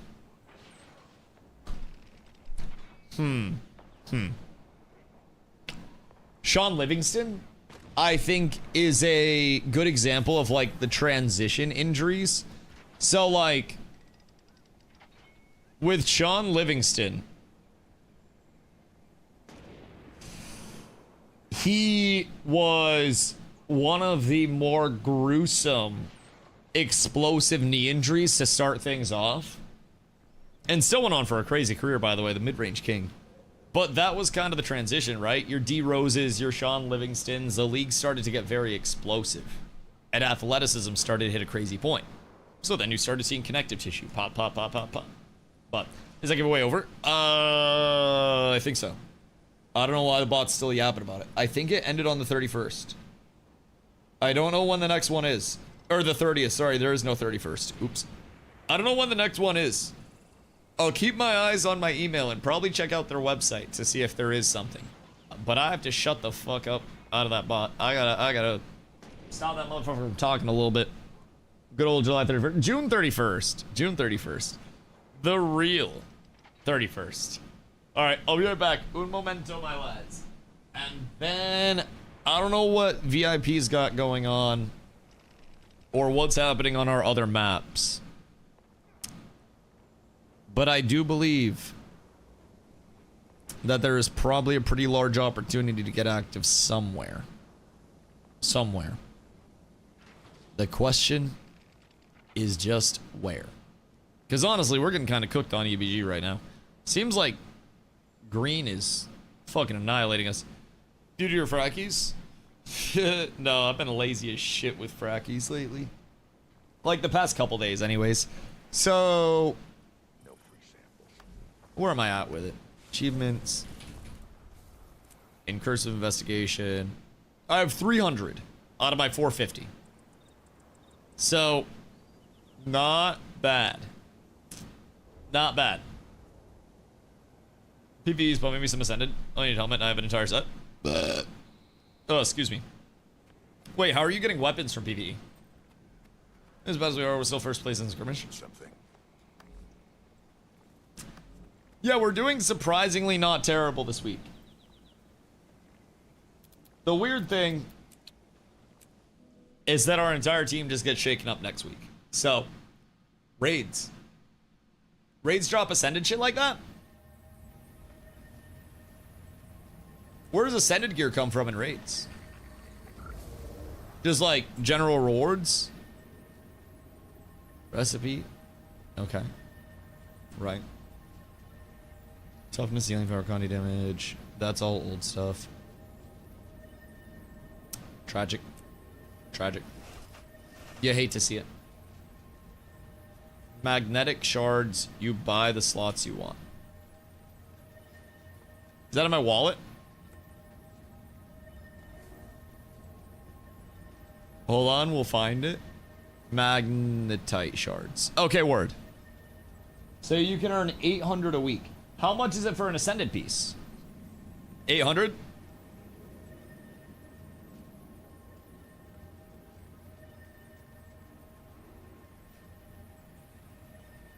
Because honestly, we should probably farm some of those up. Those actually seem pretty worthwhile, especially if we can just pick which one we want. Only like 250 for one-hand weapons. Shit, that ain't that bad. How hard are raids in general to set up groups for? Because I think we're planning on doing one Sunday. But I don't know what else we've got going on. I do need a few more Ascended pieces, though. I need shoulders. I'm going to get Lego gloves. And then I need my weapons. And a back. So that'll be nice. But I'll be right back. Un momento. I get drink. And then we bomb.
Good day, my boys. Hope you're having a beautiful day. What a dooski.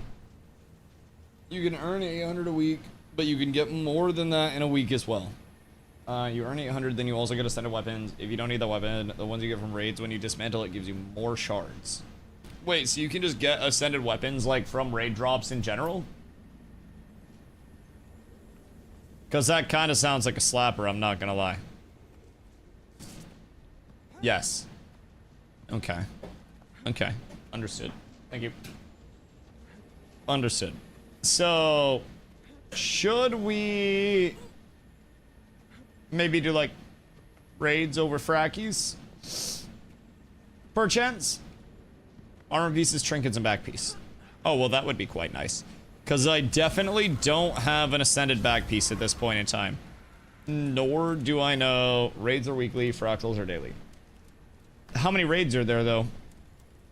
Presumably enough to entertain, like, doing one a day or some shit, right? I would have a hard time thinking that we could clear all that. I got mine through ranked PvP. Oh! Ranked PvP just sounds like it's gonna be so unfun, though. There's only duo queue. Talk to you later. I'm just gonna be at the will and mercy of, like, what comps I'm against. Because other people are gonna be able to switch. And then I'm just gonna be like, yeah, I have this. And only this. And unfortunately, that's pretty much like it. That there's just not much else that I can do about it. So I'm in a spot with, like, ranked PvP. Obviously, it's something that I'll probably end up doing at some point. But I'm just like, all right, well, maybe that's best served when I either A, play something a little more universally, like, carry capable, like maybe I learn DPS Lumi, something that can be really self-sufficient. I feel like that'd be the easiest thing to push on, is just something that can hold down a side point like nothing else, and then just vibe. But I'm not entirely sure on that side of things. So, you know, I'm slowly looking towards that, but I'm also not entirely thrilled about the prospect of taking time to just grind out ranked SPVP. It's not at the top of my list. Yo, Cole, what up, dog? Hope you're having a beautiful day. I just finished up a little world versus world to start the day. I don't really know if there are other commanders that are running right now or what. But now I'm trying to organize a little bit of my inventory shit, because honestly, it's not the best at this point in time, if I'm being real. Like, it's not the greatest. So, Fitting reward. you have one vial of condensed mist essence. What's that for?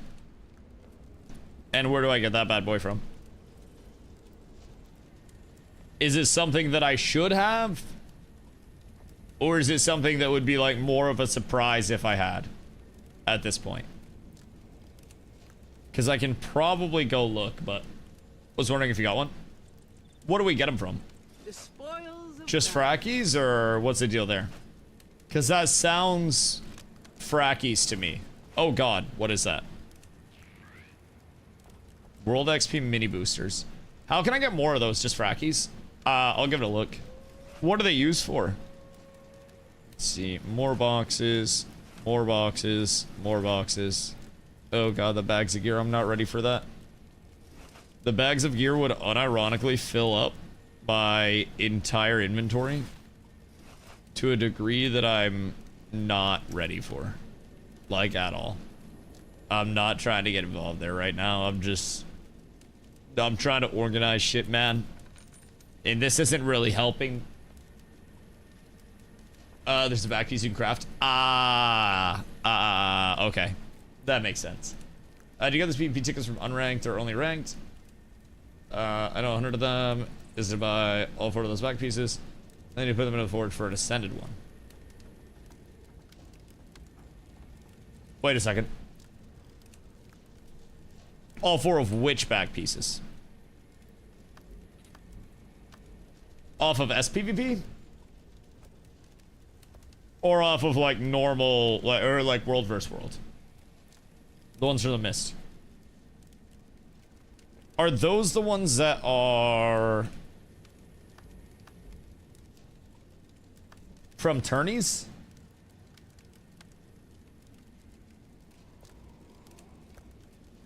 There's a back piece of each rarity you can buy. You put them in the forge. Okay. Makes sense. This is the one I crafted. Okay. And you have to have... what to make that? Just the back piece that you purchased from doing... fractals? Or the SPVP tickets? Is this the one from SPVP?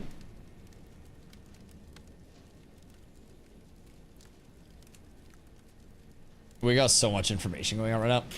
Yo, Stigma, thank you for the follow. I appreciate it. Because I think those tickets only come from tourneys in PvP, right? Or are those also from ranked when you hit different ranked rewards?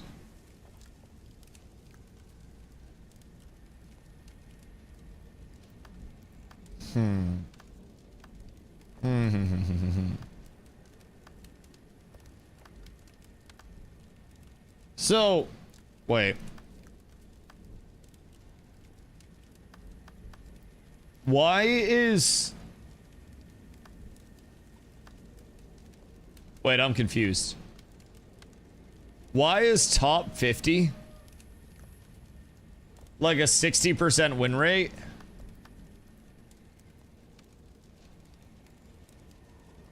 And then top 3 are like, I guess like 80-85% win rates, but population size? Yeah, I guess that's fair. There probably, as it goes, are there people that are negative on this? 34 and 32. How does MMR even work over here? 223 and 180. Jesus Christ, relax, brother. Relax, holy. So, is it... there are people that are negative in the top 250. How does that work? Are there just not that many people that play ranked?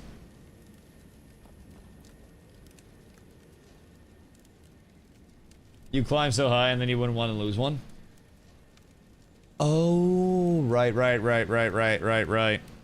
So effectively, they push up early in the season and then just win one, lose one for the rank stuff? Wait, so is it a total MMR? Or how does this end up working? I don't know, you get on the leaderboard, but I remember a lot of the top people don't display it until the very end so they can snipe spot one. Wait. What do you mean? So, you can choose to not display your rating on the leaderboard? If you need a certain amount of games to get up there. It says 60 down here for the recommended, or for the minimum. They do that by not playing enough games. Oh, interesting. Interesting. Is that also a little strange because you can find easier games later on in the season if you're at a low, like, uncalibrated MMR? Like, if you start a rating climb at 0, hypothetically. People that would be lower rating later in the season would also theoretically be worse because you'd have less of a pool of your good players mixed in at that lower rating, right? It'd effectively be just like smurfing later in the season. So you'd be able to win rate pillage. If people push the rating high enough, they'd be forced to.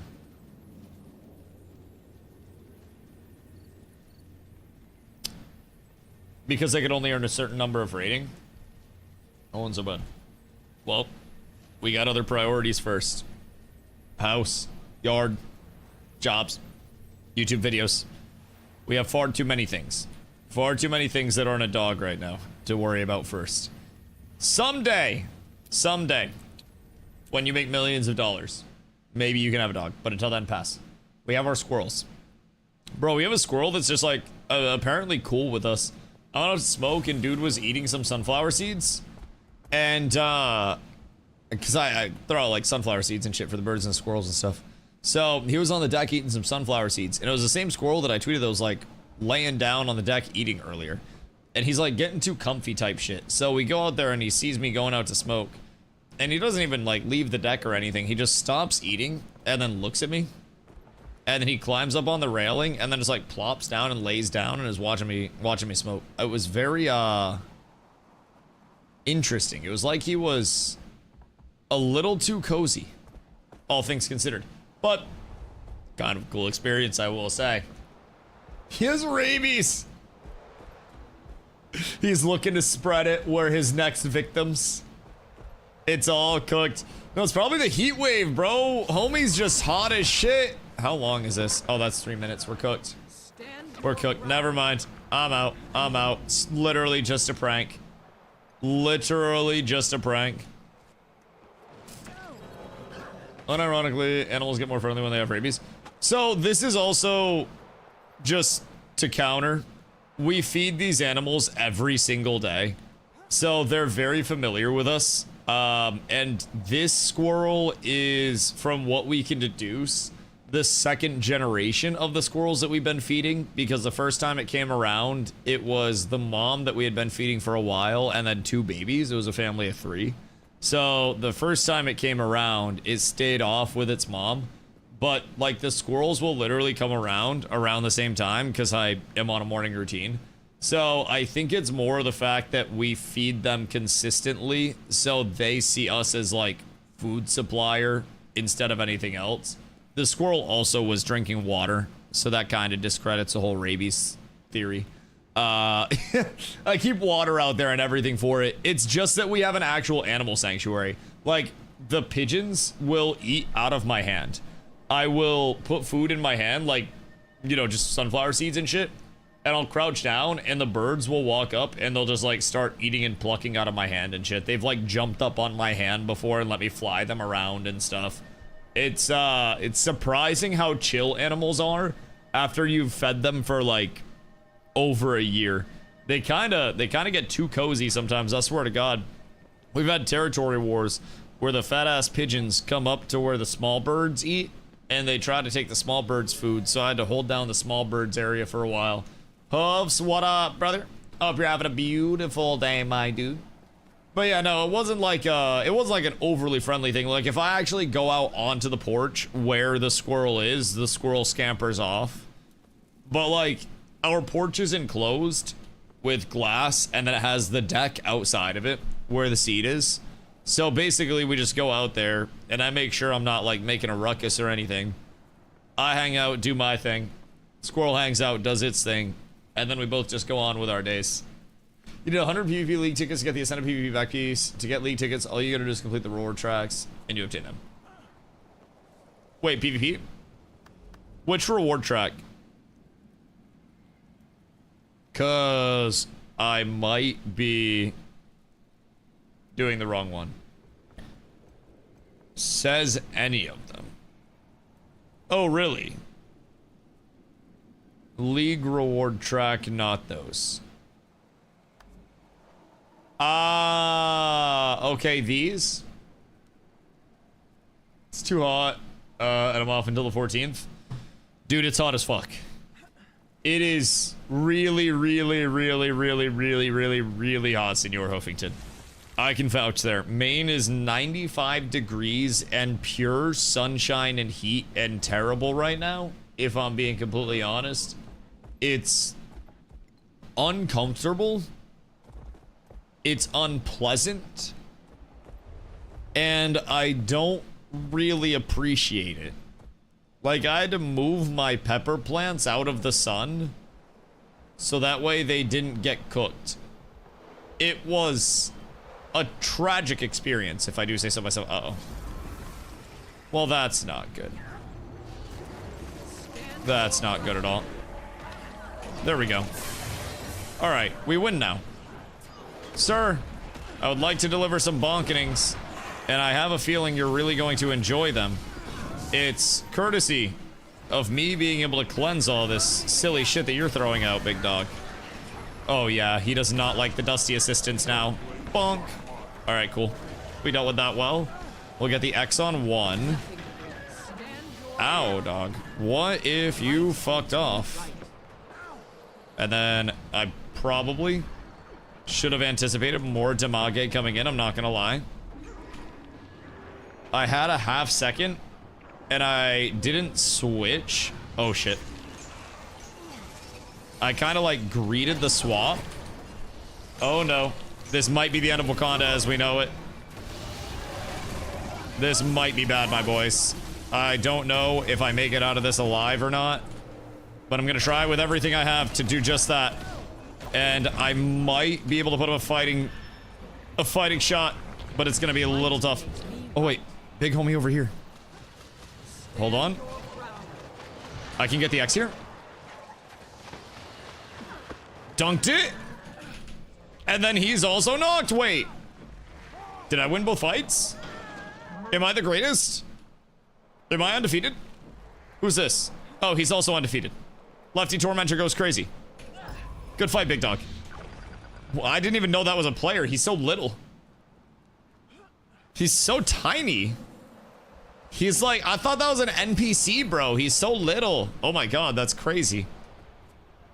I see why people play standard models for enemies. I wouldn't be able to see motherfucker for shit. He's like 1/10 of my character. AC can't keep up. It's 80 in my house, and I'm assuming it's at least 80 to 83 in my office. Oh shit, wait. Yeah, it is actually 80 degrees in my stream room, but it feels cold right now. I'm not even gonna lie. The thermometer says 80 degrees in here, like the thermostat. But it doesn't feel like it's 80. Now, we only have one air conditioner running. Instead of having like one in the bedroom, one in the stream room. We have one in the stream room and then a lot of fans. So our air gets moved throughout the house, but shit, bedroom's probably gotta be like 85. But it'll cool off. It's 67 now in my car. You did this, not me. Sorry. Sorry. B70 gun when this AC thing comes tomorrow. Yo, honestly, I think the heat breaks tomorrow too, right? I think it goes to like 80 or some bullshit. Never mind. Never mind. Day after tomorrow goes back down to 85. I was sorely mistaken, apparently. And it has come to my attention that I do not watch the weather. And might want to. So, it's still gonna be hot as shit tomorrow. I'm not gonna lie. 92 again tomorrow. So, hopefully it cools off at least a little bit tonight. That'd be quite nice, because I'm not gonna lie. I didn't realize it was 80 in the stream room until you just said it was 80 in your house, and I looked, and now I'm a little worried. It's hot as shit. I figure I should have it on deck anyway. Less number of days nobody used it. Whoa, wait, so are you getting another air conditioner? Or what is this evolution of your air conditioner game? Spill this PC, so I need to keep this baby cool. My house has central. Wait, so your house has central air, and you're getting a window unit as well?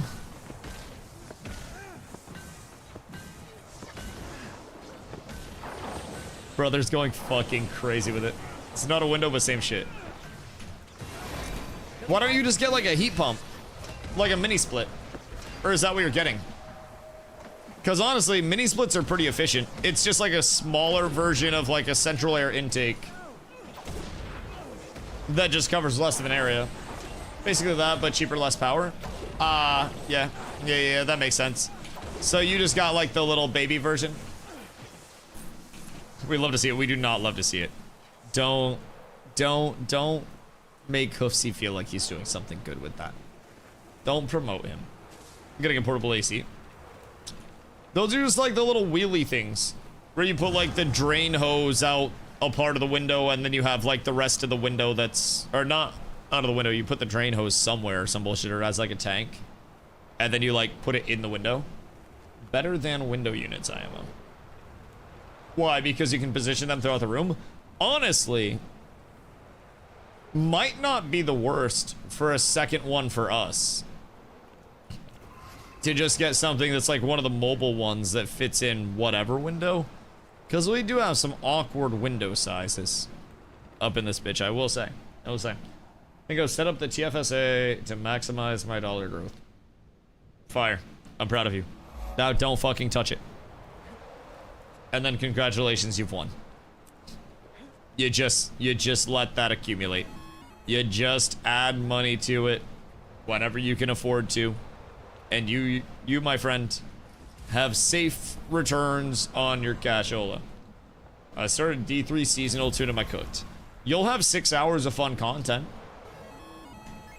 And then once 6 hours flies by, you won't have much. But D3, okay, hear me out. If Diablo 3 was an arcade game, probably would have gone crazy. But Diablo 3, the seasonal PC game, I don't think hit in the way that it was supposed to, or even a fraction of the capacity of the way that it was supposed to. It just...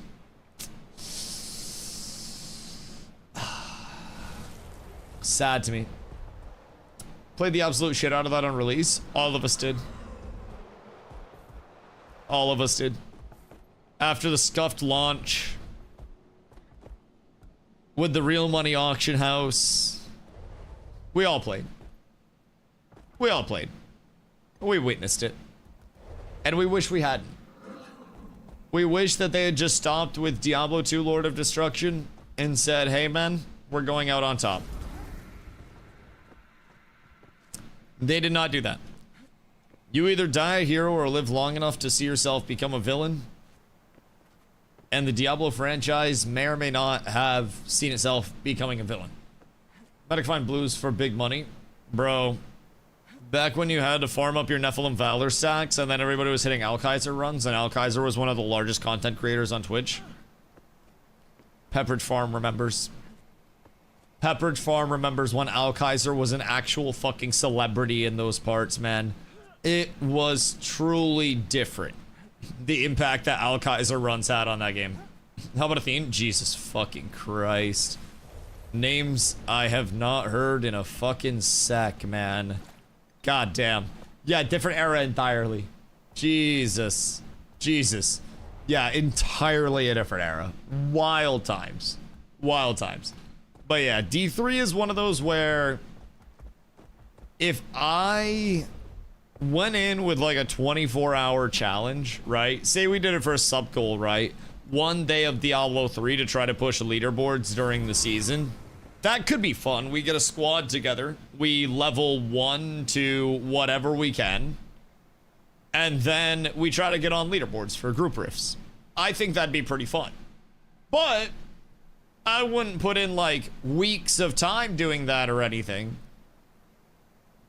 It's just kind of one of those go in, check it out after a few years of not checking it out, have some fun, see what's changed, put together a build and blast stuff.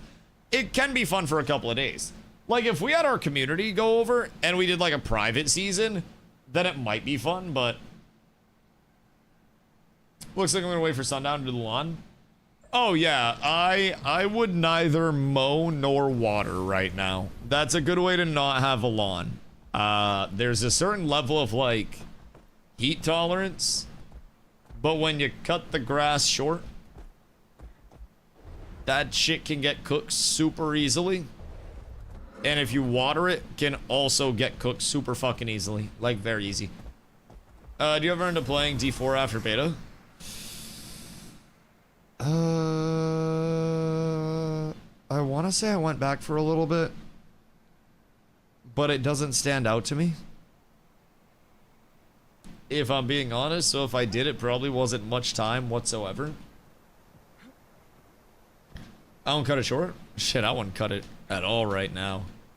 I've seen too many good yards get absolutely annihilated because they get cut when the sun's still out. I just do that shit at midnight, bro. Fuck your neighbors. Why would they care? And just throw a rock at them or something if they talk shit. D4 was okay. It was just so basic. I've played a ton of PoE. PoE was the evolution of the genre that Diablo 3 could have been. And they went down a divergent timeline with the Diablo franchise, where it very easily could have followed up on Diablo 2's success as genuinely one of the, if not the greatest ARPG to ever exist. Only thing is, the structure changed very, very, very heavily. Very heavily. PoE seemed to have evolved on that. Or like something maybe not as complex, but a bit deeper. What's that, like a middle ground in between the complexity of PoE and the story of Diablo? Because I do think, Sleazy, what up, dog? Hope you're having a beautiful day. Worried about me, not the grass? Shit, I'd be worried about both. Because, like, you can always put sunscreen on. You should get one of those hats that are like the hat with the umbrella on top. PoE has been much. PoE was a lot all at once, especially for a new player. 1,000%. And I think what PoE also lacked for a lot of casual players, especially as it continued to bloat out, was the story. And there wasn't a ton of gripping story with PoE, especially comparatively to Diablo 2 or Diablo in general in the ARPG scene. So when you looked at PoE, it was like, all right, well, if you're here for the gameplay and the complexity, then great. But PoE for a while was seen as kind of like the niche sweaty ARPG, you know what I mean? It was a different level, and then Diablo was kind of like, you want story, you go play Diablo. You want gameplay, you play PoE.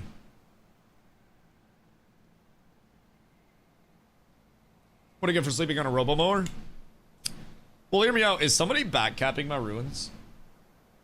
Or why is the ruins held not going up?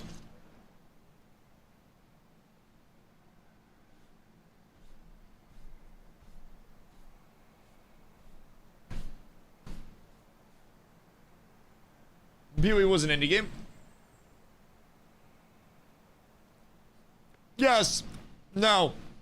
Hear me out. Indie, yes.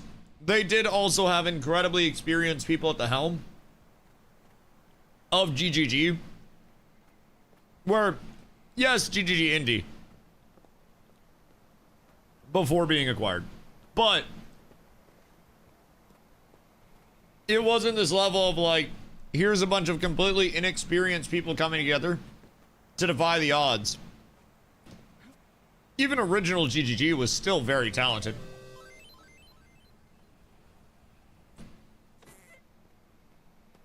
Yo, try and stop. What up, dog? Cooked or cooking? Shit. I'll be real, bro. You go outside, you're getting both right now. Having a super hot, humid day. Yeah. Yeah, I feel you. I feel you on that one, brother. It is fortunately dropping. It's down to 93 degrees here in Maine, so everything's just absolutely phenomenal there. Super fucking peachy. Love to see that. It's truly turning back into the great Arctic that it once was. Other than that, I would say humidity's not too bad today, if I'm being honest. It could be a lot worse. 104 real feel 113. Yeah, I don't know what our real feel is, but I feel like our humidity is not too bad today. Yeah, 93 feels like 94. It says 91 feels like 94 actually. So, yeah, it feels like 94 out right now. But with that, humidity really wasn't bad. 54% humidity right now. So, we're kind of chilling there. And I have definitely... Was chocolate marshmallow good because I loved it? Oh, yeah, they'll slap. Yeah. Yeah. My only thing is the cookie was a little crumbly. So I got some cookie on my mouse mat. Also, Leon, thank you for the 495-day streak, brother. That shit's fucking massive. That shit's just stinky large at this point. Things going well. I've been mostly in World vs. World, just putzing around. Spending some time. I ran with a couple of Zergs earlier today. Got some shit done. And now I am trying to figure out how we're only holding 2 out of 5 if I just keep going around and capturing these things. I'm probably just gonna call it there. But I did some World vs. World. There aren't really many tags that are up right now. I think there was one VIP tag that was running, but they were invite only, and honestly, I don't really feel like DMing them. So I'll wait for, I don't know if BP runs tonight or what's going on there, but I'll wait to see if there are other tags that pop up. I may hop into some frackies just so I can keep picking away at my, my legendary gloves. I need to get those bad boys. They decap when you leave. In order to get the bloodlust, you have to have people sitting on at least 3 of them for 1.5 minutes. So I just need a couple more people with me. Okay, that makes sense. So I can't just run around and do that myself. Yep, you hate to see that. Hate to see that. Trying to knock out the backpack, didn't realize how easy it was. Wait, which backpack? Because I would indeed love an easy backpack. The fractal Lego one. Wait, there's a Lego backpack too? How do we get the Lego backpack? Was that the one that you guys were saying I had to get? You do a lot of research pages, but I have a ton because they're fractals forever. Ah, right. So I would need probably far more research pages than I have. Where do I see those? Are those in my currency or would those be in my bank?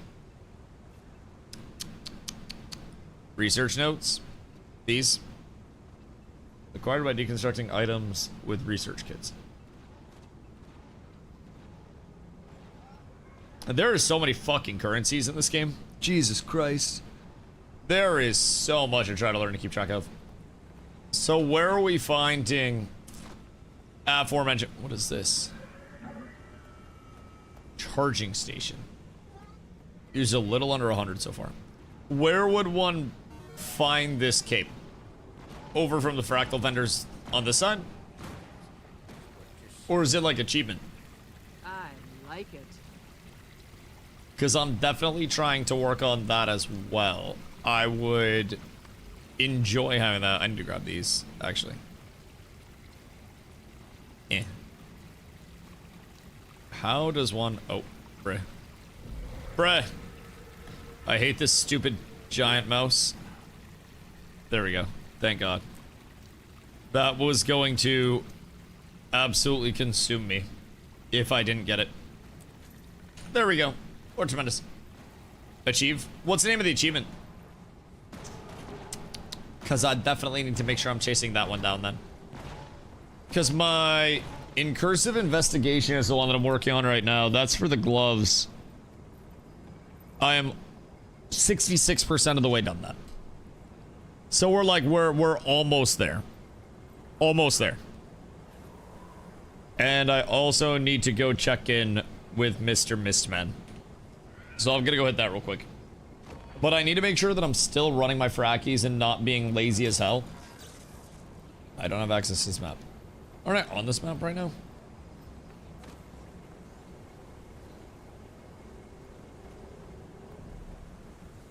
I might be tripping.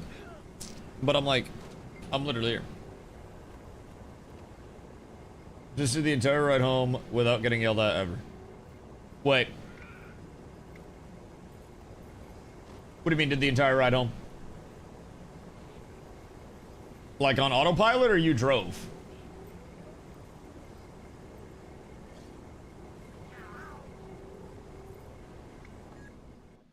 Because I don't think you drive your car anymore. You just FSD that bad boy. It's impressive because people like yelling at Teslas. Wait, really?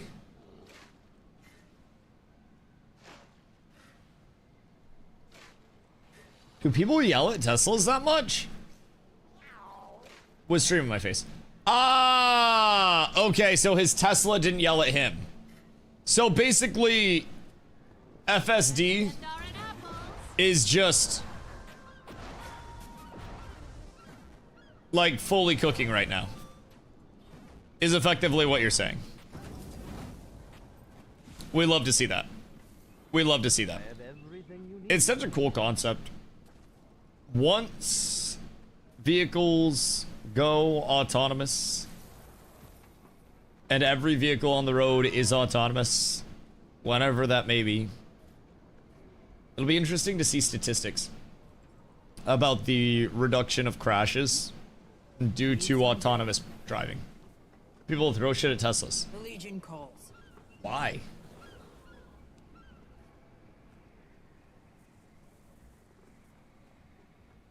Because they don't like electric vehicles?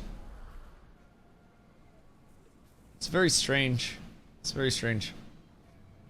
I don't really understand why some people are so, like, odd. Elon haters? Right, but, like, what if you just like the vehicle? Just genuinely. What, do I go run over by a computer? I mean, to be fair, even internal combustion engine vehicles that are manufactured post, like, 2016 are computers. There's so much technology that's in even internal combustion engine vehicles. Every vehicle is more than just the traditional American muscle nowadays. You can't avoid it. The only thing is, do you want to pay for gas or do you want to pay more in electric bills? That's the big debate at this point for me. It's like, do I want to... I don't want to contribute shit. Do I want to pay for gas and drive myself? Or would I maybe want to have FSD take over and just kick back and relax? I don't have a Tesla, but the prospect of waking up for a flight and going down to Boston and setting autopilot or FSD, whatever, I think FSD is what it likes to be called. Setting FSD and then just like chilling until we get to Boston into the parking area. That's kind of cool. It's kind of nice. I don't trust that nonsense. What, FSD? I don't trust other drivers, if I'm being honest. I trust a machine that is programmed to behave a certain way, to execute that behavior far more consistently than people could. See every form of human production that requires zero tolerance being done by machines. You don't have people that are making zero tolerance metal parts by hand. You have CNC machines that are doing that. Programs can be hacked and tampered with, and humans can have a heart attack. Why would somebody hack your Tesla? And you just disengage it if there's a problem with it.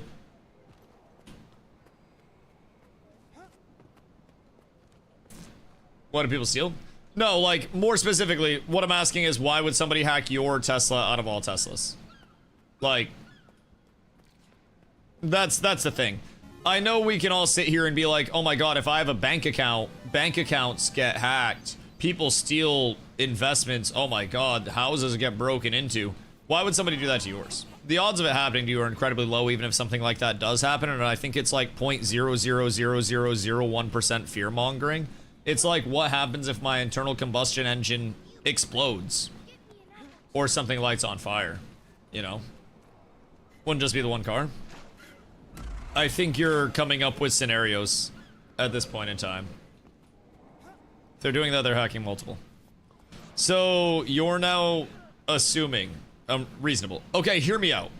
Is it actually reasonable to assume that somebody out there will hack every single autonomous vehicle on the road at every single time without there being a strict security response from every single collective measure in the world that's responsible for overseeing the safety of that, including every government force in the world that has those vehicles on the road? If we're being reasonable, the odds of somebody actually physically brute forcing into that is incredibly low. And I think we need to remember for just a smidge of time that most hacking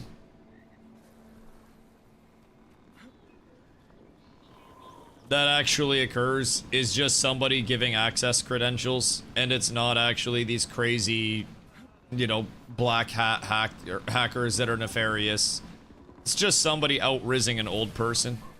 That's 98% of your hacking. And then you do have some people that are actually going the other route. But even with that, I just don't... Again, I don't think there's any real risk Buying things off Temu? Hey, Temu fucks. Got my Gucci slippers off that. No, I just, like... First things first. It's inevitable that government mandates will, at some point in time, come in and will restrict internal combustion engine production, and then will lead to a phase out of internal combustion engine vehicles, and eventually there will be all electronic vehicles on the road unless something substantially shifts with the, you know, the production processes. But you're seeing it happen. Just give it another 20 years. And on top of that, you're also going to see mandates that come in that restrict people driving themselves over time unless you have very specific exceptions. It's just going to happen. And even those exceptions will probably end up requiring autopilot to be engaged and human interventions off of autopilot as the future goes. It'd just be the future. Can't do pure electric, but you will if the government says that all of their cars are no longer able to be produced, and then over time every internal combustion engine part just gets shipped out, phased out, and then becomes a finite scarce resource, and then internal combustion engine prices skyrocket because they're collector items. You will literally be priced out of doing internal combustion the second mandates come in because they'll be collector items. How does a Tesla handle minus 50 degrees? The same way that an internal combustion engine does.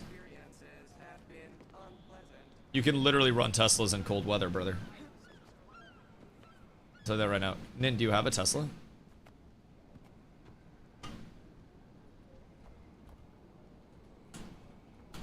Hold on. So keep in mind, a Tesla in minus 50 degree weather, just for perspective, and can also validate this, same way that I just did.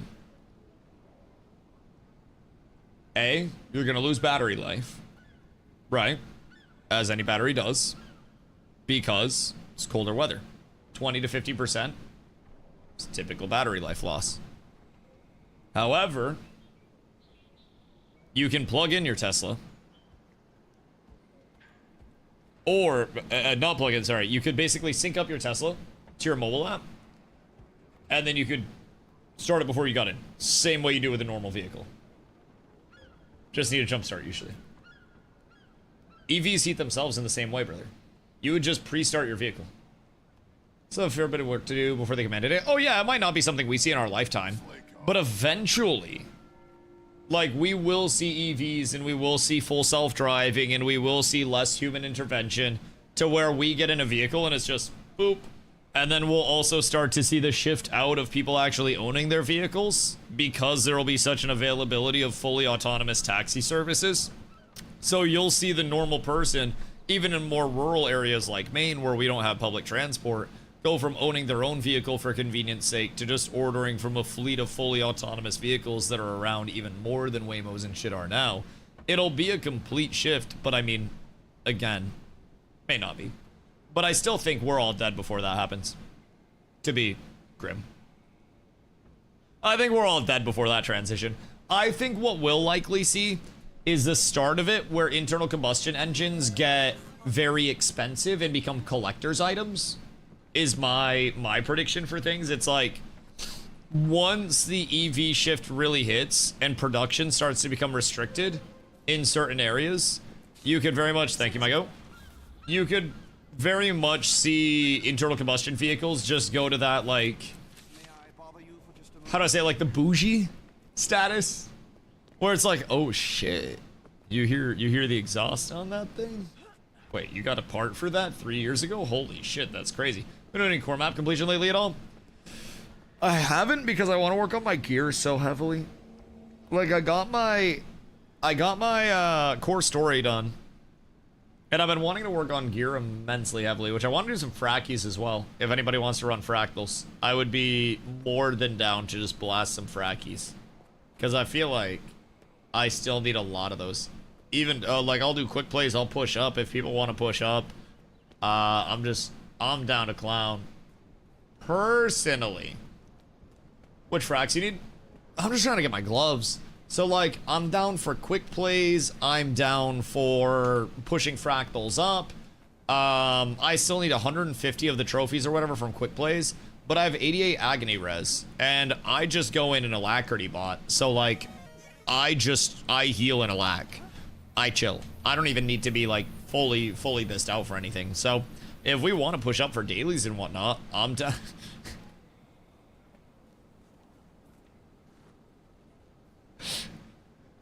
That guy's name was Charcuterie. Ain't no fucking way. Anyways. That's looking crazy. That's kind of Insato style. Oh, yeah. Pleasure to see Oh, you, yeah. Officer, under better circumstances. You're good on that trip, though? Char. Bro, Charcuterie was a wild name. Go to the portal level. You at? Me, I would be at the level to join up with you guys. So, I've only pushed up to 20, but if you're in the group, I can just join yours. Like, I don't have to be on your level to do your fractals. You just start the fractal, and then I join. So, I can do whatever anybody else can, and then if we complete something that's above my level, then it just unlocks one level for me. So, we could do... Want to see where proc was at? Not. I think we could do most of T3. Okay, we can do like half of T3 and all of T2. To start out, at least. Steam ends up being a platform to centralize the game, doesn't stop studios from taking other games.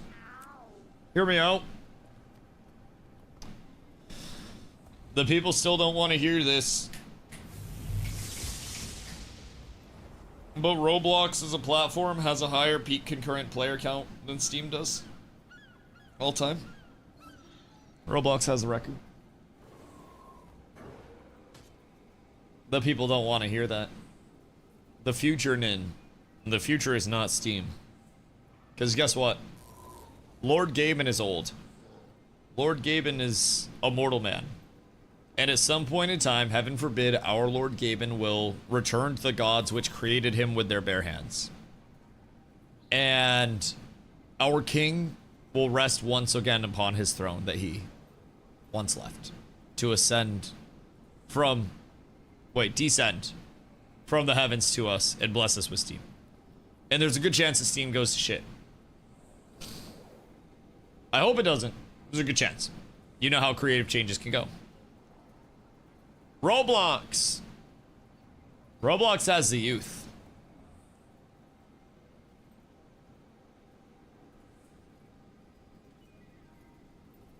I'm very scared. I'm very scared. So I think Roblox is 90% predatory content. I mean, if you say 90%, I think that's an exaggeration, if I'm being honest. Like, I think it's very important to call that out, but Steam also is not completely absolved of that. And I have something very unfortunate to say. It's welcome to the internet. And when I was a kid in the early 2000s, we had a computer class where we were taught about internet safety specifically and how to keep ourselves protected from strangers on the internet and to never trust strangers, give out our social information, our contact information, our real names, phone numbers, addresses, anything like that to strangers on the internet. Now, it's like, oh my god, bestie, we met in a Valorant game. Here's my phone number. Wow, mail me a shirt. Oh my god, this is sick. Apparently nobody teaches children OPSEC anymore. To the point where it's like, hey, maybe don't give random strangers on the fucking internet all of your personal information to contact you. And then maybe perhaps we can help people protect themselves a little bit more as well. Because you can never control the actions of other people, but you can always protect yourselves in the most optimal ways. And my entire childhood on the internet was met with knowing how to avoid scenarios where I was potentially putting myself in danger. So, pro tip, if you want your info, they'll get it whether you like it or not. Pro tip, the average person that you're interacting with is not a hacker. Say it with me, Nin. Bad things do happen, but bad things are very unlikely to happen. Thank you for coming to my TED Talk. Repeat that to yourself 25 times a day. and then you're good. Doesn't take a hacker to find info. The average person in an interaction in a video game or online, and a very incredibly small percent, please stop fear-mongering in my chat. I swear to Christ. Look up statistics. Please, for the love of God, my entire college education was built around these statistics and the facilitation of crimes. My entire focus was criminalistics and behavioral psychology with my degree. For the love of God, stop fear-mongering. Do not throw percentages out unless you cite percentages. Do not assume that every single person online is a fucking hacker. I have more of an online presence than anybody else in this chat, yet my data, my information has never been compromised. For the love of fucking Christ. Most interactions in a 99.999% will end with absolutely nothing bad happening. It's great. But you're using your degree so well, money entirely worth it? I mean, my degree allowed me to find my way into positions that I worked after college that allowed me to then follow through with the route where I now stream full-time, live a dream that pretty much anybody would want to, and am effectively retired. Yeah, it was worth it, dog. Yeah. My degree actually facilitated me getting jobs that led to me being here. So, yeah. It was the most worthwhile thing that I've ever done. Also, I got assistance because good grades in high school, poor family, and ended up playing some basketball. So, yeah. Money extremely well worth it. Most people just call it furloughing or laying off. What's that?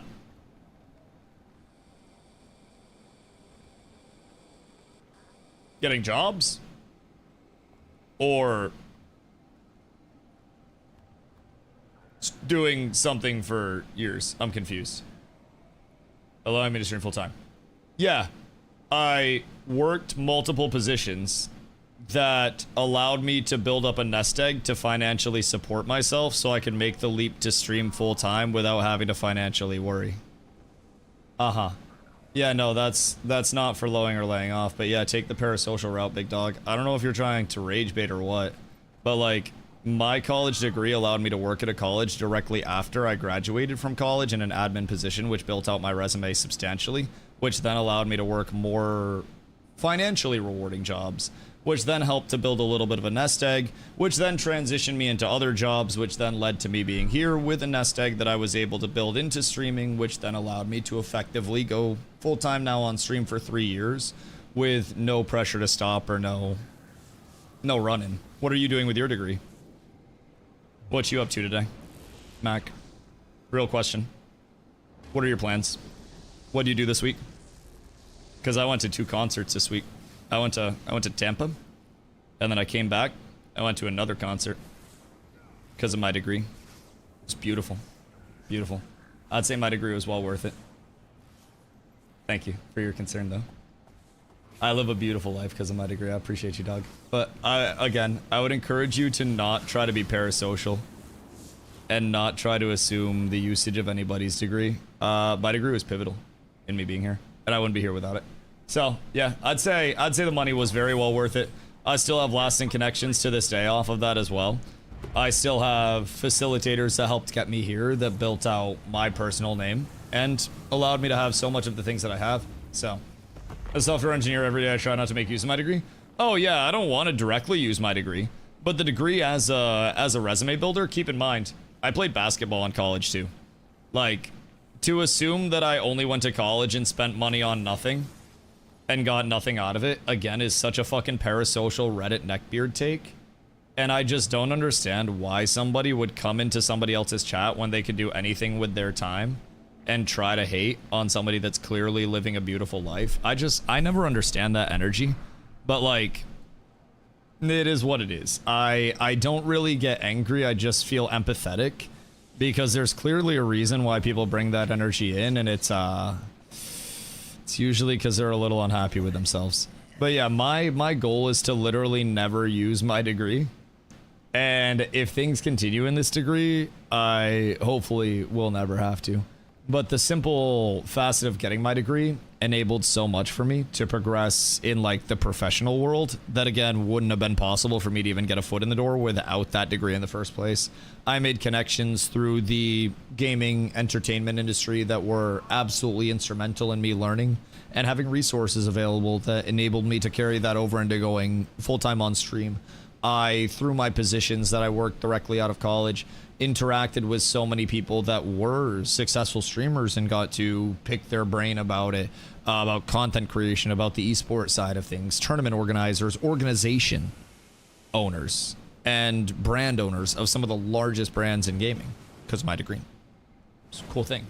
I transitioned into other jobs because of it. It's something where I think it's important to never assume. And you always know what they say about assuming. And if you don't know somebody's story, it's important to not try to pretend that you do. Which, again, I think is a little bit of an issue with the online realm. A lot of people feel as though because they watch somebody online and hear them talk, they know every aspect of their life and can comment on it. That's not the case. That's not the case.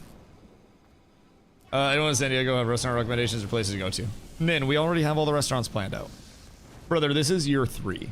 If you think that we didn't have restaurants already planned out, oh, you're crazy. You're crazy. Brother, we know every single good restaurant in that entire area now. And yes, we will be going to Breakfast Republic every morning. That's a non-negotiable, if I'm being honest. Like, absolute non-negotiable. Breakfast Republic is single-handedly, I think, the greatest place that exists in that entire town. City, whatever we want to call it. Granny likes food. Dusty likes food. One of the best things about TwitchCon is that they have some fucking slapper food out there.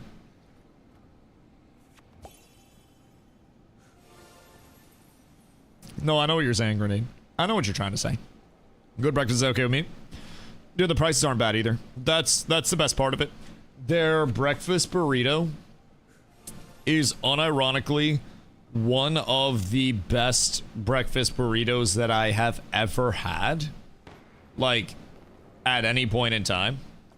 It's good pancakes. Fuck out of here with those pancakes, bro. Like, pancakes are good sometimes. But if I'm going out for brekkie, I want meat in my mouth. Wait. I want a full platter of breakfast. I want the full English. I want the bacon. I want, like, the... Hold on. Breakfast Republic breakfast burrito. Hold on. Images. Oh my fucking god, I'm gonna come looking at this. Chat. That one's actually kind of pixely. Open image, new tab. Oh!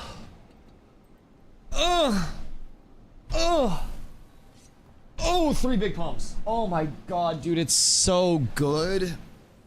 It's so fucking orgasmic. This shit is crazy. Absolutely fucking crazy. So, that bad boy is the California breakfast burrito. Skirt steak, potatoes, eggs, bacon, cheese, guacamole, salsa, and sour cream.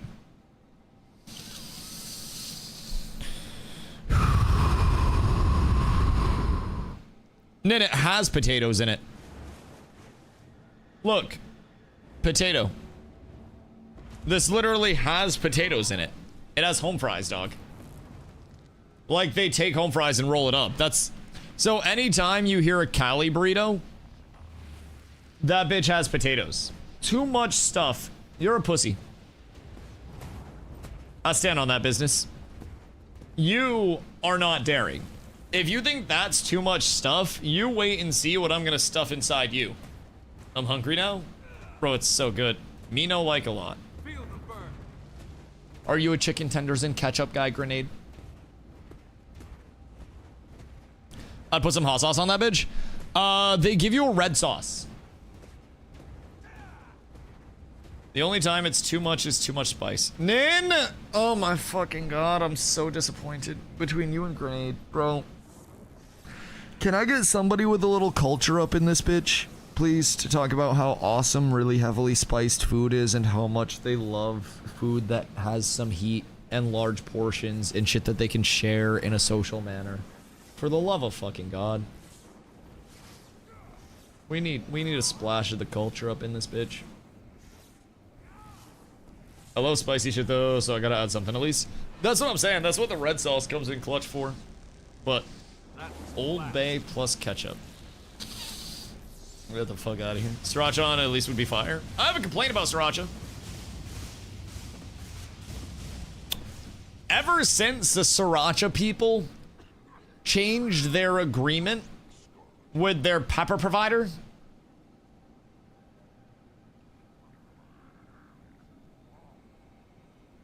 it got too sweet. Sriracha's not hot anymore. Not that it was ever like an, oh my god, this sriracha's burning my mouth. But sriracha had an undertone of spice. Now sriracha's sweet ketchup, basically. That shit's ass. I have not been impressed with sriracha the last like 4 times that I've grabbed it. At least like the name brand one. They fucked up a decade-long relationship with their pepper supplier. Yeah, and the peppers are different now, and they're sweeter. It's ass. He's selling to another company. Wait, do we know what company he's selling to? Buy the spicy chili oil and mix it with sriracha and a dab of mayo. Sounds like it'd make me poop, but that sounds good. It sounds delicious. We do have a lot of chili crunch and like chili oil and stuff in the house. We got a whole lot of that shit. We like to make cucumber salad with it, which... All right, hold on. Let me go smoke you real quick. Ron, you're our 5th for frackies. I think it's Febreze, and then Dick Longwood, and then Maples, and then Ronington. And then I go smoke you real quick, and then we go. My favorite flavors are sour, sweet, and shot.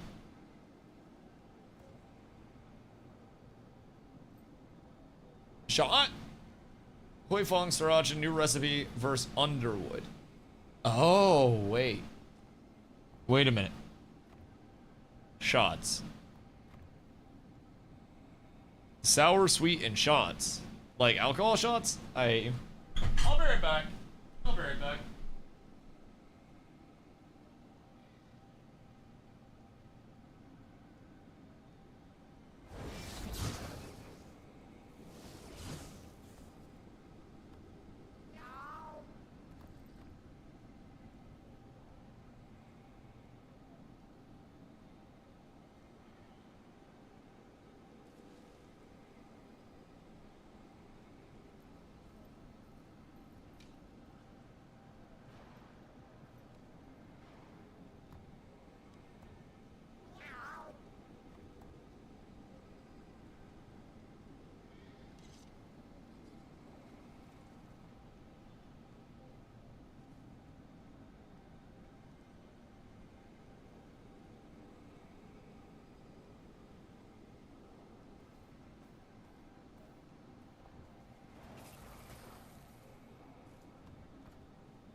Bro, it is.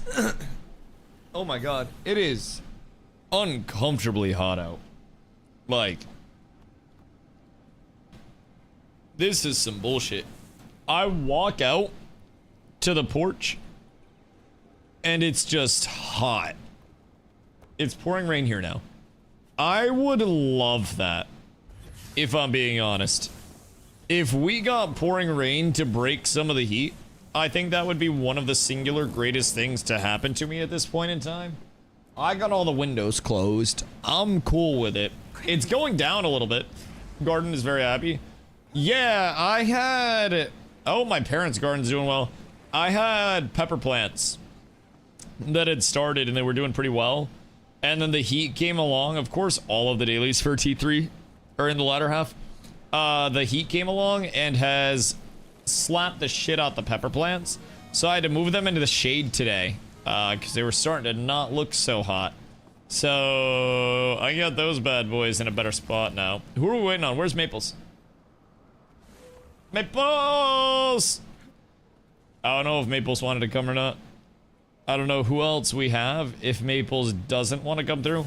Also, Mr. Thickwood, how much agony res do you have? Because we can just blast some quick plays. Depending on how much you have, we might be able to do like dailies or something as well. It's ass. Okay, okay. 45? 45's not that bad. We're doing quick player T2. Honestly, we could do T2 with his 45. We could do the T2 dailies and then do quick play.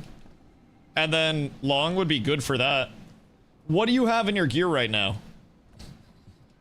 Like, do you have all +8s or what you got? Just a few 9s? Okay, cool. Do you have any empty slots? Because I still have extra that I could send over. Yeah? Oh, word. Okay, hold on. I will get you... How many slots do you have open? Because I have a couple. Just a couple. Let's see.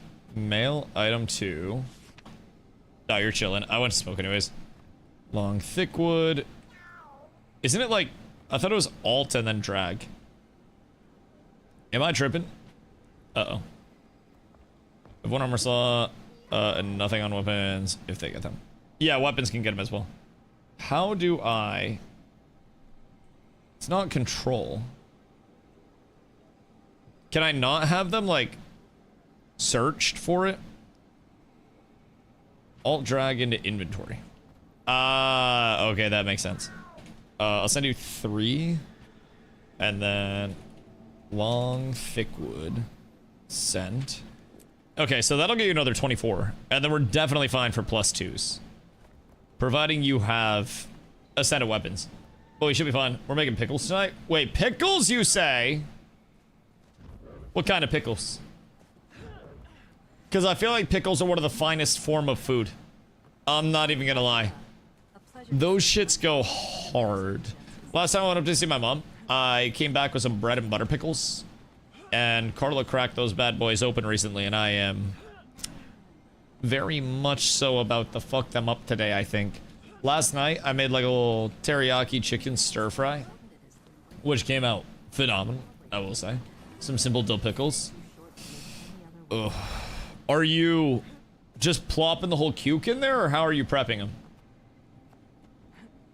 Because I have pickle tips that will save you an immense amount of stress. I have like 6 baby cucumber plants. Quartered. If you ever want to try something really intriguing, you can take like a square little grid type thingy and then just it right through. One of the things that like juliennes for you. And you can take julienne cucumbers and then you can make them into pickles, and then you'll have like little pickle salad that you can serve shit on. That shit goes fucking hard. First things first. One of my pickle tips. Second thing, a mandolin. Mandolin is the shink shink shink thing where you like right? Because I'm thinking like it's got like almost like a grate, and you put the pickle on it, and then you just it down, and then it like juliennes the bitch for you. Metal in with attachments. Okay, yeah, whatever would julienne it. And then off of that, I got the slap chop thing you're talking about. You're gonna love my nuts. You're gonna love my nuts. If you grow green beans, dilly beans, you take like just whole green beans and stuff. And I think my mom occasionally threw peas in there, which is kind of weird. But you just throw them in with like a dill brine. Oh, it's so good. It's so good. Like 90 to 100. You're at 53 now. Oh, wait. We're actually huge. Okay, so we can start at 49. Maples, how much agony res do you have? Yeah, mandolins fucking suck. You have to be careful with mandolins. Always chain glove and stuff like that. Also, stop. Exclamation vanish. Gosh, golly, fucking graphic ass. Excited for my tomatoes to start fruiting? I have... Thank you, my legend. I love you. I have multiple tomato plants going. One of them is a behemoth from last year that was in my mom's garden, and she was just like, here's a tomato plant for you to plant outside. And I was like, I don't really have a spot outside for this. So I slapped it in a 5-gallon bucket, and I put it inside. And it's now this, like, multi-foot long vine with many branches coming off of it. Wait, who has 6 agony res? What do you mean someone has 6 agony res? Ron should have a ton. Maples, how much agony res do you have? Oh, it's Ron. Ron swapping gear. That makes sense. Okay, never mind. Never mind. I think Ron was just changing his gear up. He probably has multiple sets. Ron used to be a sweat back in the olden days. Wait, what the fuck is this? Phil, if you want? No, that's okay, dude. I've delayed us for like fucking 30 minutes just yapping. You changing gear is the least of our concerns. You let me know whenever you're good, brother. It is perfectly okay. So we'll go through and I think do like the T2 dailies and then see where we're at for time. Maybe some quick plays after that so I can keep pumping towards my gloves. And then I think around 8, I'd maybe like to bring a group into WVW and see if we can find a tag to run with. And if not, we could always...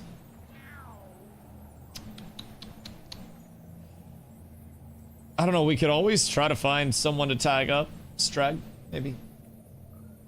I could always do it, but I don't want to.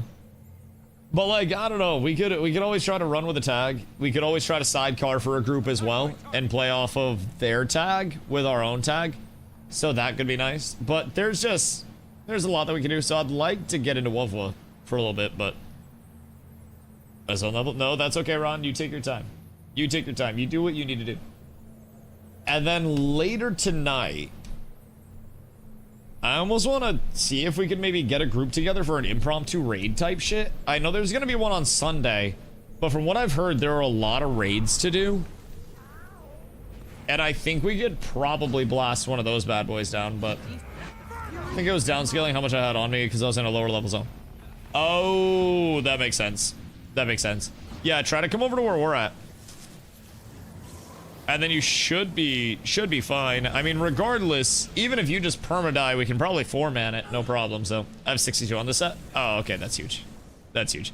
Yeah, I was probably just downscaling the ever-loving fuck out of you then. I have no food to share with you guys, but that is okay. As long as we don't die, we're chilling. Let's get more, but I was trying to pump more. No, you're fine. You're fine. You do whatever you want to do, brother. I am sure we'll be chilling. I don't really know. If I'm being honest. Oh, this is new. Let's follow the trail below.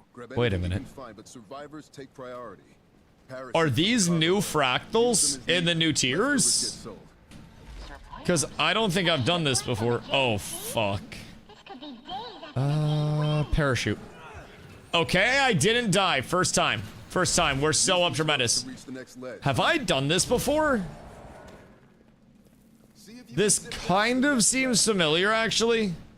Wait, no, I have done this before. Oh. Never mind, I've never done this before. I think I have done this before, actually. There's no fucking way. How do I manage this? How am I the way I am? I just had to interact with that, huh? And then we light the way down here. Like we like jump off or some bullshit. Okay, never mind. Never mind. I don't remember this one. No, I remember this one. I think I did it once before. And if I'm being honest, I don't even quite remember anything about it other than this little area. I didn't remember it when I first came in. And even still, I like hardly remember it. All I remember is that little like flare interaction. I remember you doing it. And you're old and you remember, which means it definitely happened. I think that's the important thing. Like any old person that remembers it definitely is corroborating the story more than going against it. Uh-oh. Was I supposed to do this? No, was not supposed to do that, I don't think. Nearly lost you. I think you're about to lose me, brother. I think... Oh... Oh, the tech. Wait, we're actually up so tremendous. Okay, that makes a lot of sense. Catch up with you when I can. I hope I don't need to use that again for anything.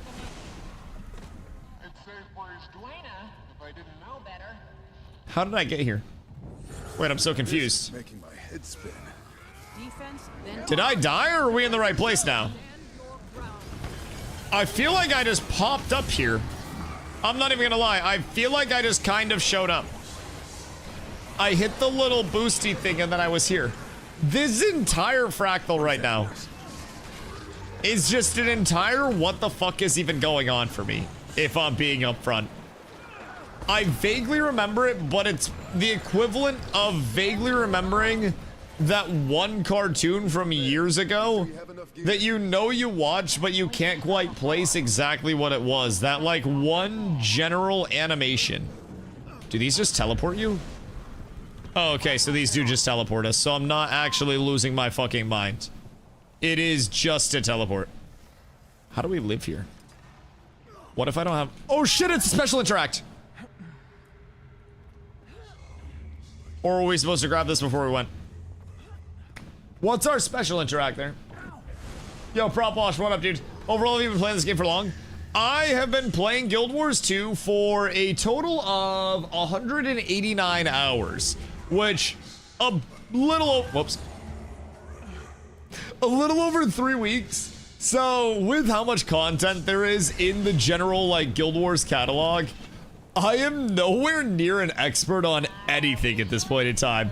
It's kind of the opposite. There's so much, and instead of just going at it, you know, all focused on one part of the game, I really love PvP, but I've also been trying to become active in so many other areas and experience a little bit of everything that I feel as though I'm almost clueless in everything equally. So it's been a really fun time so far. But there's definitely still so much that I don't know. I am, in Guild Wars terms, extremely new. And a lot of my focus so far has been on learning the PvP side of things, trying to become familiar with the structured PvP, the 5e... Uh-oh.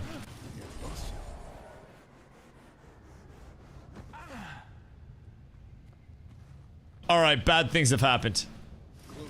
I'm not even gonna lie, this is not going well for me right now, boys. Like...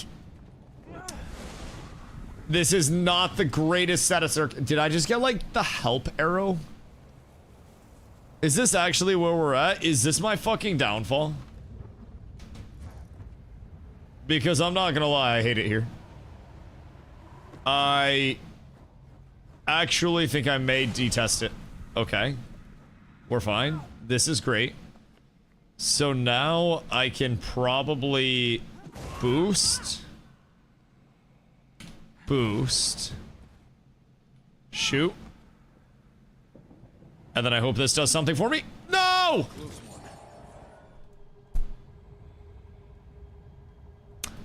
Everything's bad. I thought I was cooking.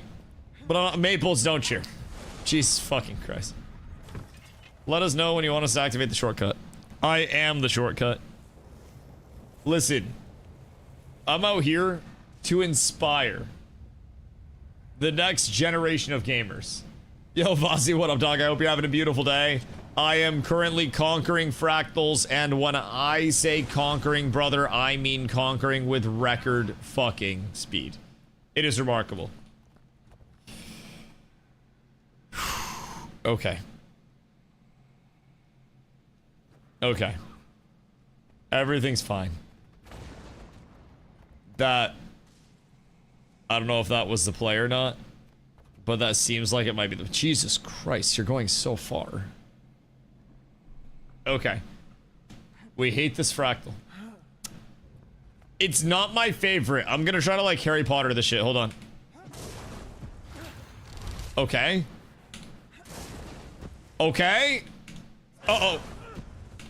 Uh-oh.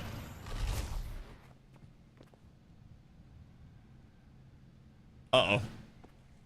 I don't know what I've got myself into. I feel as though I'm in a slightly inopportune spot here. I have a hook to maybe get up, and I might be able to make this happen. Uh-huh. Wait. No! That was the dream! Alright, it's cooked. I think it's all gone to shit, chat.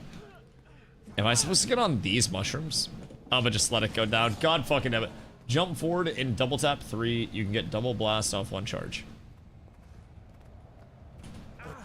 Like, jump forward and then double tap 3 and I can...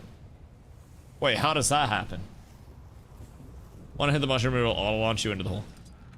So my goal is mushrooms at all points in time. Alright, this is fine. I'm gonna be real, I consider that a win. I think overall that is a W. That is the smoothest we've had so far. I haven't used my parachutes. Okay, so jump forward and then double tap 3, you said? Guaranteed to be 100% safe. Consumes ammunition. I don't know if that happened or not. I feel like I fucked that up. Don't like insta-tap it. I was told to double tap it. They said real quick. That's what RQ stands for. I double tapped it really quick. Did I fuck up? Because, like, I think this is the furthest that I've made it so far. Is this the end? Because I think that was light work. You got it? Oh, yeah, that was fine. Literally first try, too. Where's everyone? You guys here already? You to find? I personally think I'm well on my way. Like, you guys ever watch those rock climbing experts? That are basically, they just like scale up the wall like fucking squirrels and shit. That's effectively what you've just witnessed here today. Some peak climbing prowess. I do consider myself and have somewhat of a reputation of being somewhat of a jumping puzzle connoisseur. In the parts that I hail from, my neck of the woods. I'm known for conquering jumping puzzles without even using my hands to move. I've put my keyboard on the floor multiple times and commanded my character with my toes only. Conquered some of the finest jumping puzzles in the world.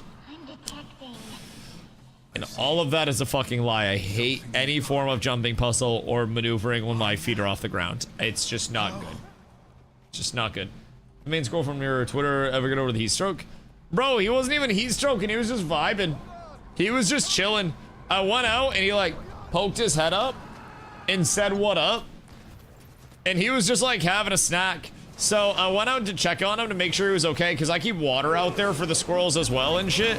And like water for the birds and whatnot, especially on days like this. So I made sure to refill their water, and I was like, Brody got water, I'm gonna make sure he's okay. So I popped out, right?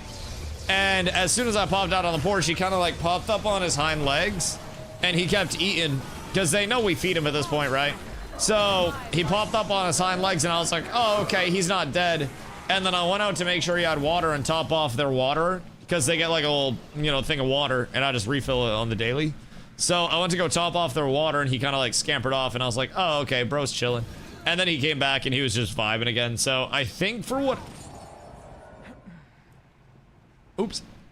I think for whatever reason, the squirrel just likes laying down. I'm not even gonna lie, I'm not sure, like... Uh-oh. You hear the what? Jesus Christ. Anyways, Anyways, so like, I think the squirrel was just chilling. But yeah, he's vibing. He came through, had a luxurious meal today. Motherfucker came back and ate like 3 times as well. I went out like during stream, and he was out in another spot of seeds that we had left out, just vibing. And he like climbed up on the railing of the porch, and then was just looking at me, and then plopped right down and laid down again and was hanging out. And then as soon as I went back in, he just like goes back down and starts eating again.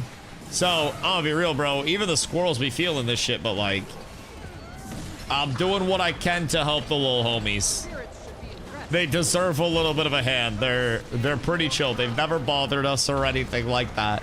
They just come by, they grab their food, and then they go live somewhere else, which is cool. We haven't had any like invasive squirrel activity or anything, which is kind of dope. My goal is to become somewhat of a druid IRL, if I can control it at all, where I effectively train an army of squirrels because of their nimble maneuvering of nature, as well as birds because of their air superiority. I should not stand in that. Why so much bleed? Because that was a lot of bleed. I'm assuming I should purge that a lot faster for people. Probably be a good thing. What is happening? Do we just stand here? Because, like, I'm cool to just stand here. Safe zone. Right. This makes sense. What are the bags? Are those a debate? Someone will have a blue tether and they have to do another mechanic. What's the other mechanic that they have to do? They have to go through, like, a portal or some bullshit? Because, honestly, as long as it's not me, I'm fucking vibing. I'm cool with that. Excuse me. Pardon you. I do not want to cleave you guys. Nope, that's fine. Everybody just hop right into my circle. Please, party in Dusty's circle. I love cleaving every single person in my group. Thank you. I tried not to, by the way. I want that known publicly. I tried to not cleave the ever-loving fuck out of all of you guys. You cleaved yourselves on this fine day. You done did that. I just exist. I'm out here trying to help. And you're out here jumping into my goddamn area. At least main hasn't melted in full yet. It's doing well. I mean, the thing about it is we usually get a few really hot days a year. And I think part of the strength of Maine is that the population is quite small. So even on hot days, like, our peak grid usage for the entire state is less than many cities, which I think is a remarkable difference, if I'm being honest. That really puts shit into perspective of how large yet sparsely populated Maine truly is. Because, bro, that shit's on display more than ever. But, like, our peak grid usage is just, like, not that high comparatively to a lot of areas. So we just kind of chill. Everybody runs their ACs when it's hot. Old people stay cool. It's not much of a thing. This isn't a thing on T4. Wait, what's not a thing on T4? The immense amount of bleed that he puts out? Because I almost feel like we're missing a mechanic for the bleed stuff. Call it a hunch. But I have a suspicion that we're missing something somewhere, resulting in us not getting the most. I don't know why I keep throwing 3 out when I'm not taking fucking damage. Not getting the most out of one of these mechanics, because I'm getting fucking shredded. I get like 18 stacks of bleed on me for just existing. Like to not have that happen. And I don't know what we're missing. All I know is that I'm brute forcing us through it, because I have strip. And there aren't enough condies stacked up to outdo my strip. We're on tremendous. This is a doozy when I came back to the game.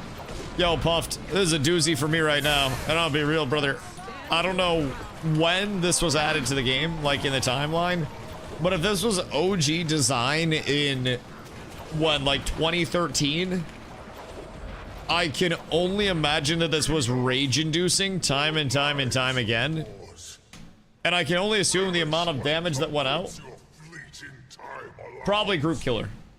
Probably very largely group killer. I never did this one. I did it once before, but that bleed did not do everything that it was just doing. That bleed was just Diffington. That shit hit hard. That was, I want to say I saw 18 stacks of bleed on myself. The parkour is what kicked my ass. Can't relate. I made that parkour my bitch. Absolutely fucking dominated it. It was just, dude, honestly, they should make it harder, I think. If they put some challenge in there, then maybe that Fracky would be something, but like, come on, bro, I'm fucking speedrunning that shit. Literally second time ever doing that fractal. It's just making sure the arena and SUVs weren't outside. It's just the Dusty difference, man. I'm not gonna lie. My first raid that I went to, every single boss we attempted died within like 2 pulls. The Dusty Diffington. At one point, one of my colleagues made a comment, wow, somebody is running into the boss area to hit a knockback on the 3rd boss of the raid that we did. I don't even know what the name of the raid was. All I know is that somebody, that was me, the playmaker, already drawing wow, already drawing awe among the masses. What some would describe as awesome, What now, Captain? inspiring awe. Cannonballs dig it out of your line. I'm happy to be delivering that on a daily basis. The Dusty Diff comes in many forms. I'll undock the airships. Sometimes excellence. Sometimes the heaviest backpack you've ever encountered. Regardless, you will see the Dusty Diff live on display at all points in time. I need to get a lock up for everybody. There. Now I have a lock up so nobody can yell at me. And then I just blast shit out. And just press every random button that exists with literally no mental cohesion whatsoever. And you just let it fucking rip so you can get the most buffs out as possible, chat. Let it be known that is how a Lumi support is PvEing right now. It's not actually it. That is kind of it though, I'm not gonna lie. You have so many buffs that you can cycle through, and going into your forge to keep a lockup time at 100% is so large. I also have Might, I also have Fury, I have so many different buffs that I'm trying to cycle through and put out in an efficient manner. I want to keep protection up for everybody, I want to keep the heals flowing. So there's just a whole myriad of shit that I can throw out whenever. And I like that. It feels more active than most DPS classes that I played in most games. And I'm not even doing DPS. It just kind of feels like I am to a certain extent. I get to pretend that every hit that I have is hitting hard. Meanwhile, DPS are out here pumping like 10k plus blasts. And I get to live in my own little world, but that's okay. That's okay. Ron, have you done this one? Because I'm not gonna lie, the last one was relatively familiar. I don't immediately remember this one either, but I also have not done a ton of frackies. I've done like quick play stuff, but I don't know if there are different fractal sets for quick play versus the actual tiered ones. Because the last one, I feel like I've only seen one. Seen once. This is a common daily. So with dailies, are those popping up? Who's fucking 16% HP, golly? Do those pop up and just have like different tile sets effectively that change, or is a 48 always the same tile set as a 48? Like, is that static or does that change? Why Tempest takes so much damage? Are you squishy? Or like, do you do damage to yourself? Because I feel like it's almost a level of like doing damage to yourself type squishy. That shit's like, I'll look up and then almost dead. I'm concerned for you. I just want to make sure I'm doing something to help and not leaving you out to dry. I feel as though the second I leave you out to dry, I'm a... Oh, wait, what? Next time, Lion, ask the little take our intrepid airship captain into custody. Don't take your eyes off her. Is that the end?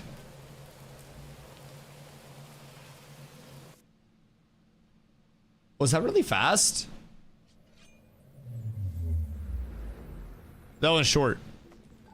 That one was what? Captain, Matron, Boss. Oh, so that's like a boss only, right? Interesting.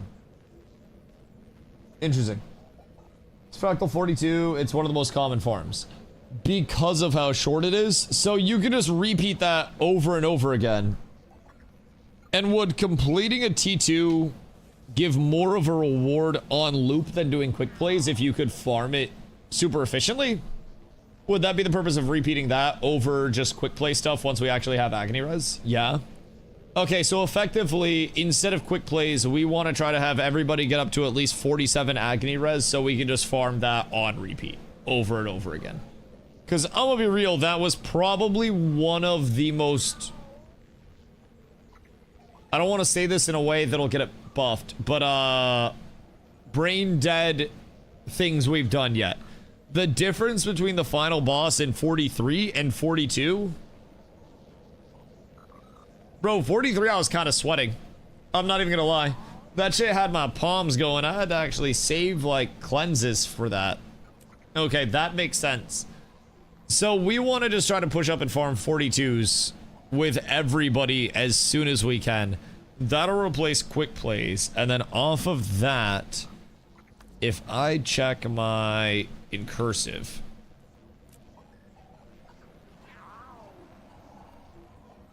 Do I have to do quick plays to get Fractaline Dust? You can grief your team pretty easy with Matron. Is it Matron? Matron? Pretty sure, yeah. Okay, tragic. So I want to get these first. So what are we farming the 42s for typically? Is it just the general like crates that come out of these? The mist warped? Thank you. Thank you. I appreciate you, Doc. I appreciate you. Fucking solved it for me. Actual legend. I can always count on you guys. Because these are the daily rewards. So I wouldn't get those if I was just spraying. Oh, cute. It's kind of solid for literally every single build to start out with. Not the worst thing to get. And then outside of that, completion. That's what you can sell from various things and rate it at gold per hour. Wait, what's the website? Do you have a link? I will absolutely check that out. That's interesting as shit. So they basically catalog a bunch of different farms within the game. And then the loot tables from it. They give you a list of the EU community coming in clutch. Thank you, thank you, thank you. Alright. So...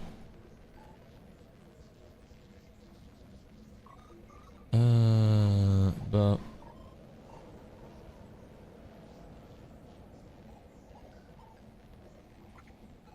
Do I have to register?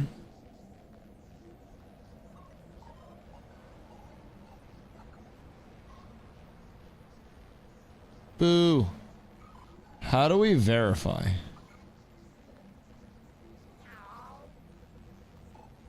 Oh wait, never mind. I just clicked the X. Never mind. I'm stupid. So... let's see. Basically, farming guides, weekly farming calculator, instance farming. So where would I find... would it be under instance farming, fractals? Oh, Jesus Christ, wait. So you go over here, instance farming, and then you go fractals. And then off of that, you have all of the different fractals. And your profit per hour of farming them with average duration as well. Interesting. Very, very, very interesting. Are these actually an hour long?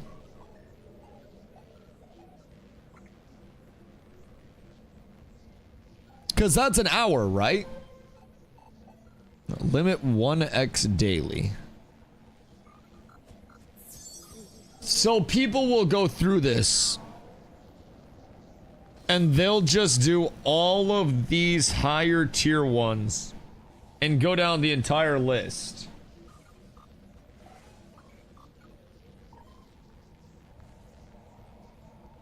It's for multiples. Oh. Oh, interesting. Okay, that makes sense. That makes sense. And then they have a daily farming checklist.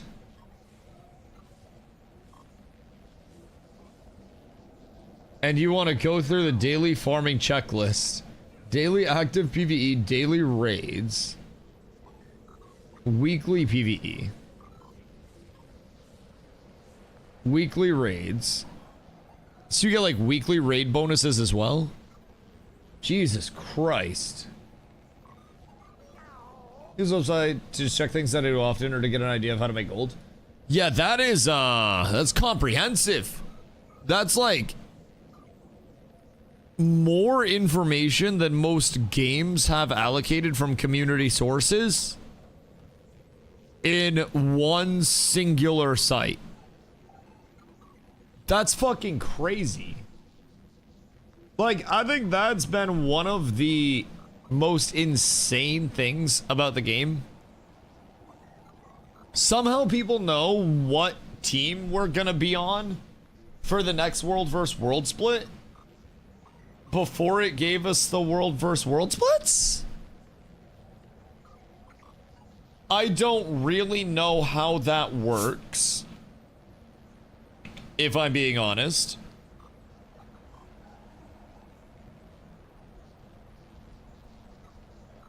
All that I know, ArenaNet grants a lot of access with API. So how does that allow people to find, like, what team we're gonna be on? But I was when dev supports APIs. So people can effectively just get whatever information at whatever point in time. Can that be used in a detrimental manner? Because that seems like a lot of accessible information, no? Which I think is cool. Like, the amount of information that's out there is great. But how could that be used in a, like, a very bad way? 16 bags on your first character. Okay. I found these. I slipped and I fell one day. And when I fell, I looked to my left. And there I was, surrounded by bags. And I said, whoa, what is this? What a wonderful opportunity. And I, as any reasonable man would have, started collecting my bags. I also happened to stumble upon a stone. Within that stone was a sword. Within that sword was an immense amount of aura. I pulled the sword from the stone, and I was determined to be the owner of aforementioned sword. It was assigned to me. Stuck to me like white on rice. However, the way of the luminary has called to me. The way of the light truly does always get back to me. So now the sword just kind of sits there. And the bags are my only aura farm at this point in time. It's truly a goddamn shame. You don't leave browser tabs open overnight or for many hours. Oh yeah, my bad. I was just lurking with that shit, reading. I'm not even gonna lie. All the bags and still can't salvage shit. Okay, hold on. Hold on, yee-hoo bully. Hold on. I like to go through And I like to do all of my salvaging at once. I like to make sure that I'm getting a lot of gameplay out of one session. And then I like to take breaks and chunks where I then do all of my salvaging so I can control the intrusion to my personal gameplay. Because let me tell you what, there are an ungodly amount of menus and things. I hate it here. Things to salvage, things to chase down, things to open, things in the things that you open, things in the things that are the things that you opened. There's just an ungodly amount of shit. I'm gonna be completely real. And I even have the quality of life salvage stuff that I found in Iraq when my, you know, when my grandpa died. I found those in Iraq as well. So I even have like the good salvage kits and everything. But I don't need a safety shield. I feel like I'm a man. I feel like I can just iframe shit and not be a pussy. Where do I have to go? Excuse me, sir. Over here, perchance. All right, we're up. Retrieve a core sample and escape. I don't know if I've done it correctly or not. I'm assuming I did nothing that I actually needed to. Do I come over to you guys?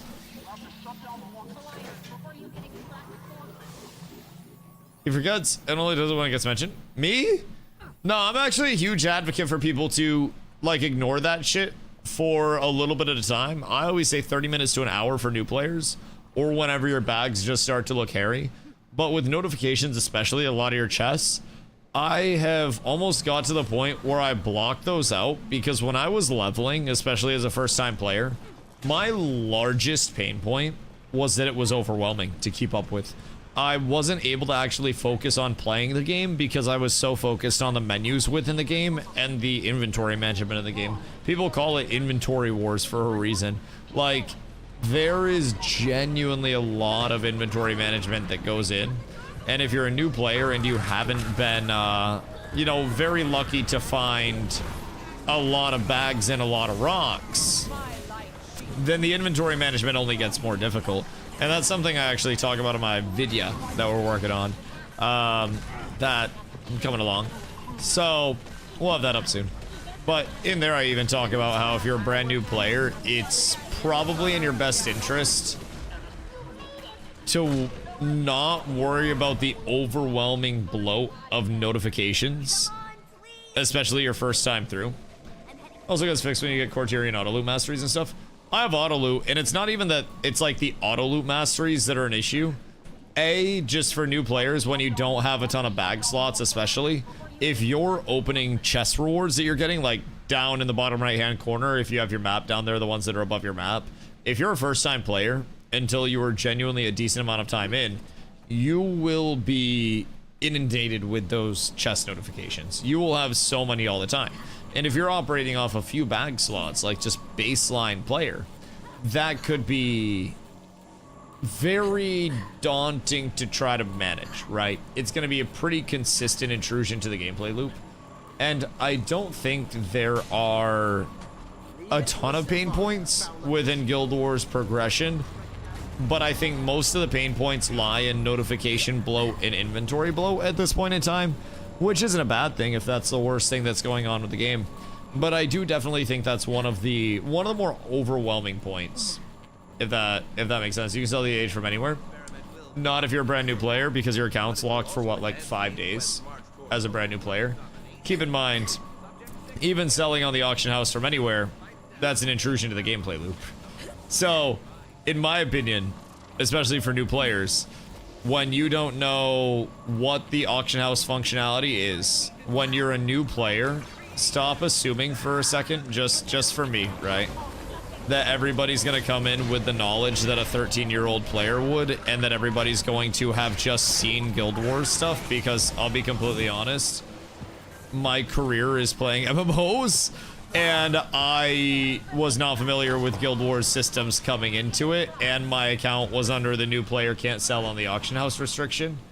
So, like, even for me coming in, I had a lot of points where, especially during my first time leveling, I'm blasting through events, I'm blasting through quest completions, I don't know what any of this loot is. I don't know what these materials are. I'm getting gear upgrades that I'm trying to switch in. I'm getting quest rewards every single time that I complete a quest. I'm getting level rewards every time I level that are giving me gear. It's a lot for new players. You're trying to salvage when you have finite use salvage kits, so it's not just a matter of like take all that stuff and just salvage it, right? You physically don't have the salvage kits as a new player until you get quality of life ones, or you want to spend so much time getting those salvage kits that it's just like, all right, well, am I actually able to play the game or no? And that again, it's like my largest pain point with it. But also, as I've said, that being the largest pain point in a game is really not much of a problem whatsoever. I think that's something that people absolutely, where are we supposed to go? Absolutely will adjust to. Mr. Thickwood, I was following you. Console.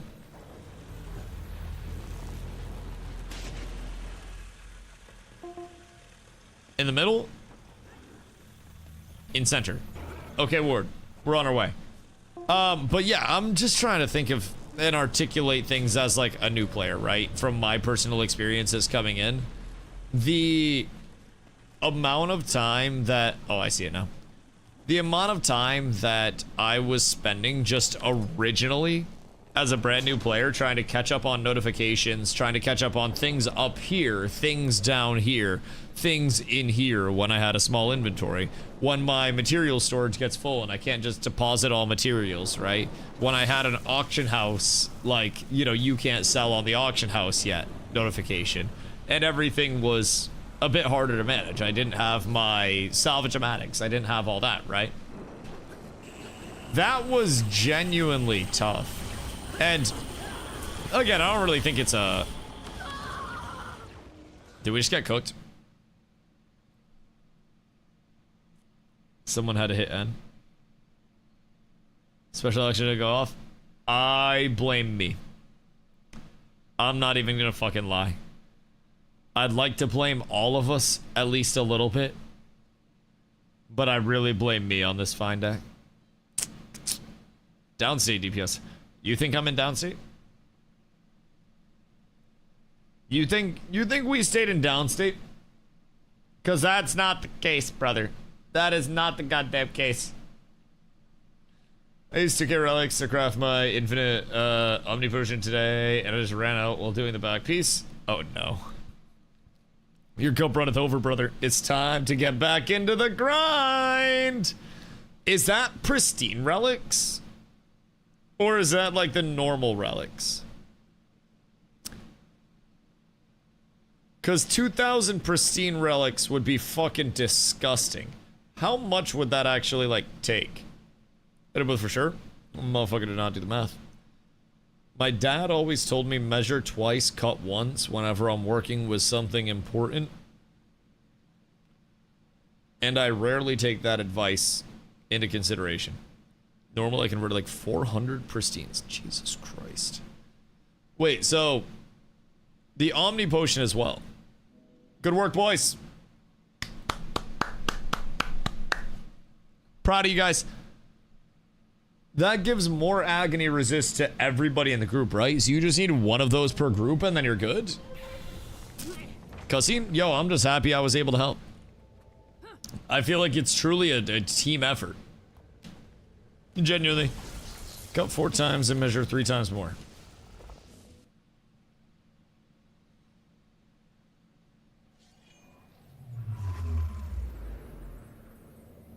Man, I don't think that makes sense. Just combines the 3 infinites to save my shared slots. Ah, okay, that makes sense. I thought there was one that gave agony res. Missed offensive, defensive, and mobility. Okay. Okay, interesting. Interesting. I have not been using that shit at all. You see why I'm not a carpenter? Well, from what I've gathered, you're also, like, goofy and shit, so you'd probably end up hurting yourself. What dis? Misdifuse maintenance oils. Increase healing to other allies for every 100 healing power. And then concentration. Oh, word. I'll throw one of those bad boys on. Oh, fuck. Where'd they just go?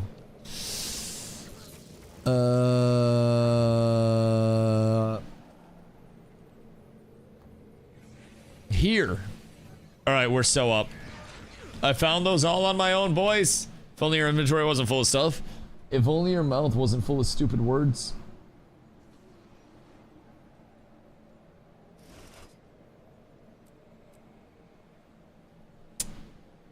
Count base plus agony res as well. Interesting. I may have to inquire about some of that. Although, I don't think I'm going to find myself getting into alts for a little while. I feel as though I have more than enough content to chase down as a Guardian. I still haven't even got into playing Firebrand or DH yet, which are honestly a couple of the more consistently, I wouldn't say DH is more consistently sought after, but it really is. Brings a lot of DPS and shit. I still have so much that I have to explore yet on Guardian that I am very, very, very excited to get into that I haven't been able to. So I don't really think I'm at a point of, you know, alt or account bound or anything like that. I'm just trying to maybe find a little bit more agony res so I can push up into T4s for dailies a little quicker. And then from there, I don't have to spend as much time in frackies. I like frackies, they're fun. But if I could choose how I'm allocating my time, I think I would rather be PvPing and smacking the ever-loving shit out of people. And World vs. World has been an immensely large point of joy for me the past few days. I'm not even gonna lie. It's really been clicking in. Go tune the rings, probably have the mouse by now. I have them infused. How attune? Only one more day till the guild can World vs. World together. I know, one more sleep, boys. Make sure you think about us when you sleep tonight. That's going to be absolutely huge, I will say. I can't wait. I can't wait. Take the infusion off. Oh, wait. Yeah, the upgrade remover type shit. Right, so... Charned it. Word. So what am I looking at? Gift of Ascension? Because I do not have the relics for that.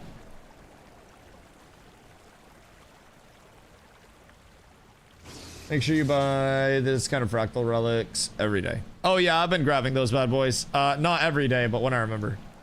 What are your rings? I have infused rings.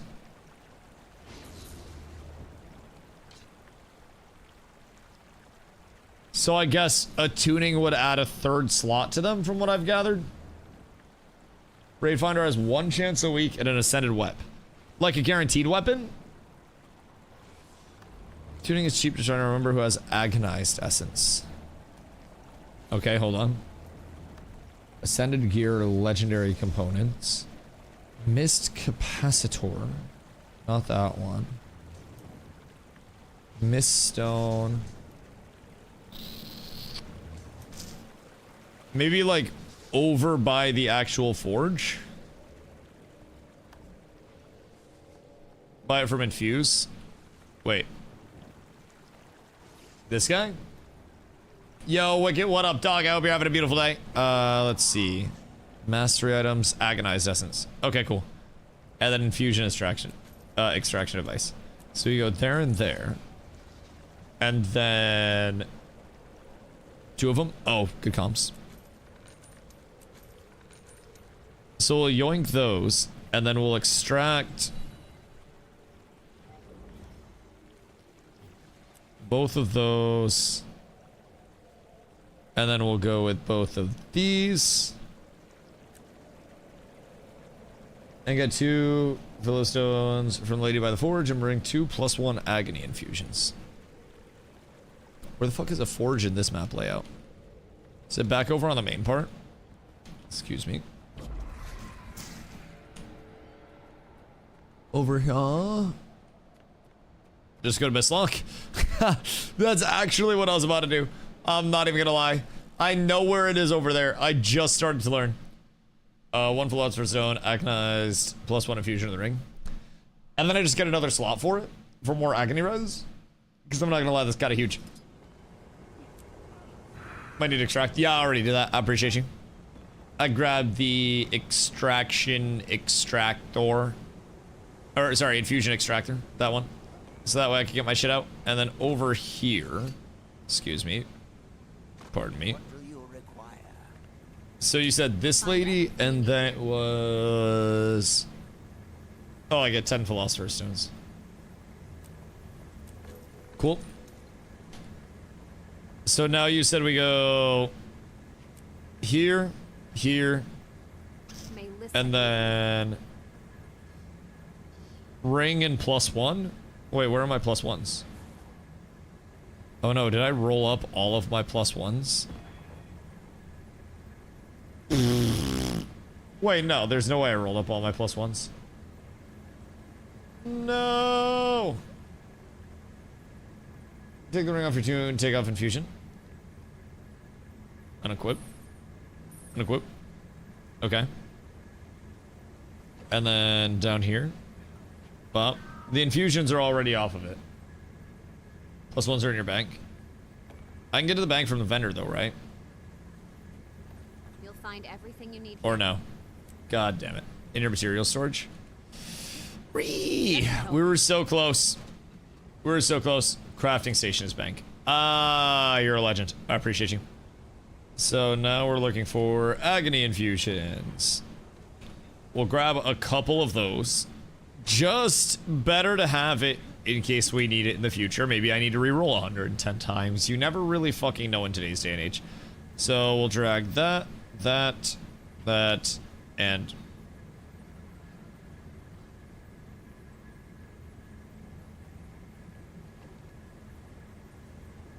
Okay.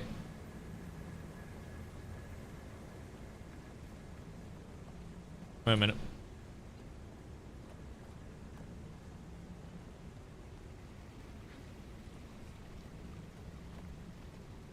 +1.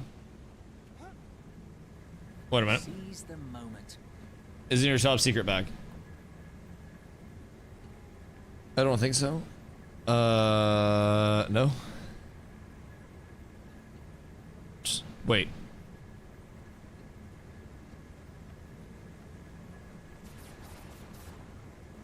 Where'd they go?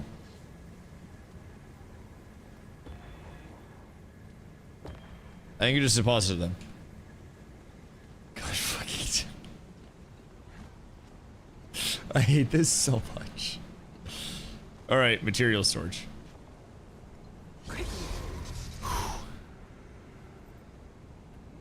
Okay. I have them now? Oh my god, wait. Because I hit deposit all, Jesus fucking Christ.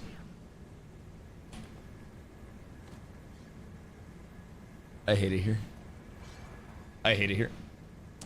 Everything is bad. Wait, what is this? Oh wait, no, never mind, we're good. Wait, no. This cannot be. Are rings infused or attuned? They're infused. Hopefully infused like you said. Yeah, they're infused. And then I put that... Oh, it just didn't want to do anything that time. Okay, cool. So, we throw that in.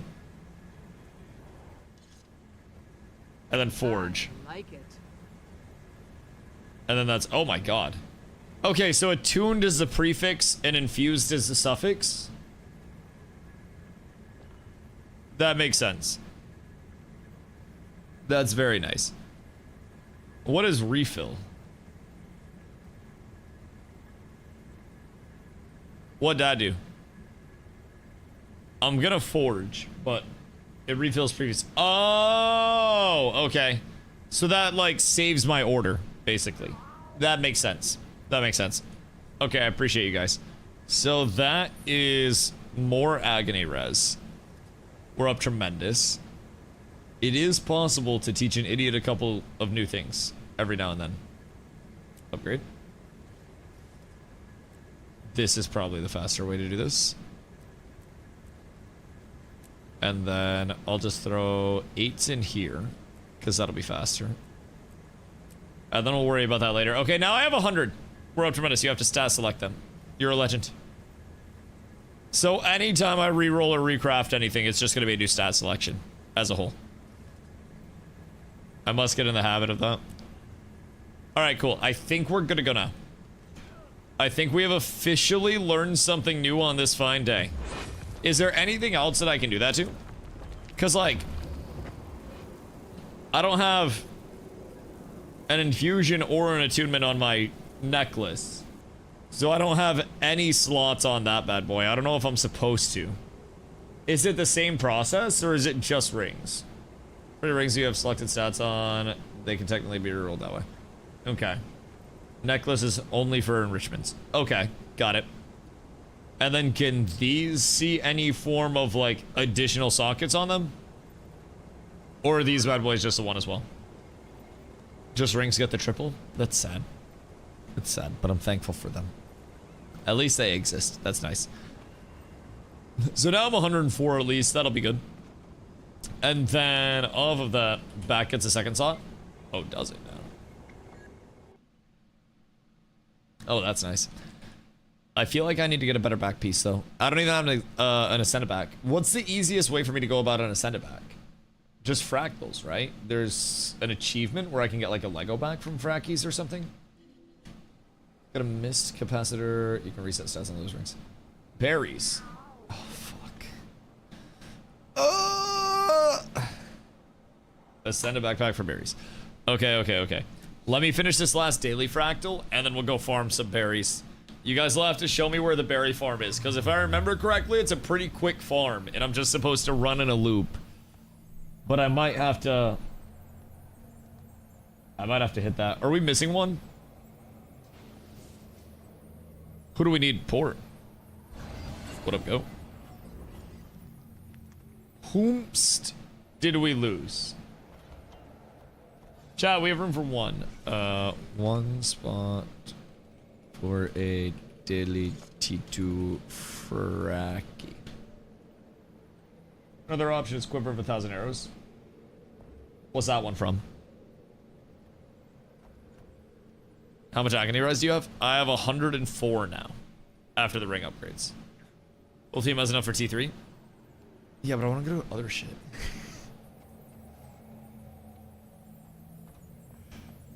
I wanna go smack people.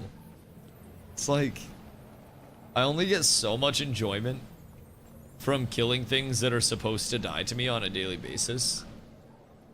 And I really enjoy PvP too much. It's somewhat of a character flaw, if I do say so myself. But I have to pee real quick. I'll be right back. What level of T2? What level is it? It's like a 32 or some bullshit, right? Hold on. Sun's finally down. Oh, well, if that's the case, I might just get into Waffle. Are you guys going to mow your lawns? Jesus fucking Christ. Jesus Christ. Old people going to mow lawns. Gonna Waffle or SPVP. Alright, thank you, lads. The good news is we got multiple done. The better news is it may also be Wolfwood time. Is there a vendor in World vs. World that I can buy World vs. World XP boosters from? Because I have not been running World vs. World XP boosters this entire time. If I'm being completely honest. I just kind of haven't. Lawn care is therapeutic. Lawn care is therapeutic, but old. Old. I yearn for the fresh cut grass. I hope you get the sniffles. I'm gonna go pee and think about you.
All of your mothers are handsome. I just want you guys to know, Brain, good day, my boy. I hope you're having a beautiful day. So are all of you guys being old right now? And mowing your lawns, or like, what's the dealio? Cause Papa Bear's trying to get active somewhere. I don't know what's going on. I don't know who's tagged up where. All I know is this skirmish, it looks like Tombs might be doing well. Wait, we have 2 tags. Siege Razor. Wait, what? Okay, those are NPCs, right? Okay, those are NPCs. Why do I have a quest? What the fuck is this for? Wait, I'm so confused. It rains, so not today. Yo, I would love some rain right now. If I'm being completely a Buckington, I would adore just a smidgy widgy of rain. Spear Evoker Zerg DPS. Why do I feel like Spear goes absolutely crazy for AoE DPS? I feel like Spear Berserker, Spear Evoker, people have talked to me about Spear Lumi. I feel like Spear Give me a report. might require a little bit more respect than I've been giving it in the past. And I'm not even quite sure what the whole dealio is. Run Spear on my Alack DPS Lumi. Man, can you imagine if they gave us our Alack in World First World? How fucking strong we'd be. Someday. Someday. Someday. Wait, so are these sigils that are like one-time unlocks? Are these only available here? Recharge all equipped skills by 2 seconds upon killing an enemy. Oh, but it's a cooldown of 10 seconds, so that's kind of ass. And then you could buy runes and whatnot through here as well. That's kind of cool. Spear Spellbreaker. Oh, God. That sounds so toxic. So what do people run for CCs when in World vs. World typically? Because I keep hearing that there's, you know, there's basically this dichotomy of boon strips and CCs playing hand in hand in high tier, where you're looking to have strips go out and CCs go out immediately after your strips. What are your typical CCers? And what are you looking for CCs? I'm assuming just like knockdowns, pulls, like DH pulls, stuff like that. Firebrand Staff is the largest. Does Firebrand Staff have a different effect than Lumi Staff? Is this a dumb question?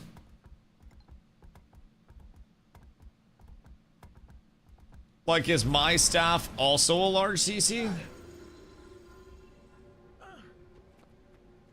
No, it's not Guardian Staff. Oh, okay. So basically, our wall is more or less what you're saying. Interesting. Right, because we can trip 10 people, right? So it's gonna be double the value of pretty much anything else. Firebrand also has a large AoE pull with their Tome 1 to 3 ability. Interesting. So, is that like a 5 target max pull? Or is that more than 5? Because I feel like it's just a numbers game. However many people you can slam into one AoE is genuinely the best amount that you slam into an AoE. And I'm starting to pick up on that. It's like your driver, your caller, I'm gonna keep calling him a caller. Your caller gets very comfortable with knowing when you're gonna be ready to burst and when you're not going to be. And then people get very comfortable holding their burst until you have that moment. The call goes out and then it's just a complete blast in an AoE. And you try to secure as many kills as you can. Take space on those downs so you don't have people getting rezzed. Stop reses and win the fight, and then you move on to the rest of the Zerg. And when people get downed, because reses can happen so quickly, there's this element of trying to fight over the space quickly, which can go a few different ways. Is there a commander tagged up anywhere? Oh, wait. What's going on over here, sir? Are you large? Oh, that's actually enough for me. I don't know what we're up to over here, but I'm gonna cap this camp. And then I personally think I'm about to... Uh-oh. This is a little bit of a bad spot for me to find myself in. Good day, sir. Hope you're having a beautiful one on this fine day. I may be in a slightly less than ideal set of circumstances. Might have been caught a little bit with my pants down. But that's okay. Everything's fine out here, I'm sure. I may not have been meant to take all of that at the same time. Perhaps a little bit slower of a pace would have been my best approach. Due to the main people that are resing with their ulti. Doesn't Warrior also have a little bit of an AoE res? It's like Druid has an AoE res, and then Warrior also has a banner or some bullshit like that. So they can res 5 people at once, so when they call for reses, he'll snag those. No lot of Mesmers were an illusion of life, or Veil slash null field type shit too. Not that Villa null is a res. Well, like in terms of trying to secure the downs, I just feel like so many fights are lost because we don't secure the downs. If you don't, and again, there's a certain element too where if you put yourself in a bad spot to try to do that,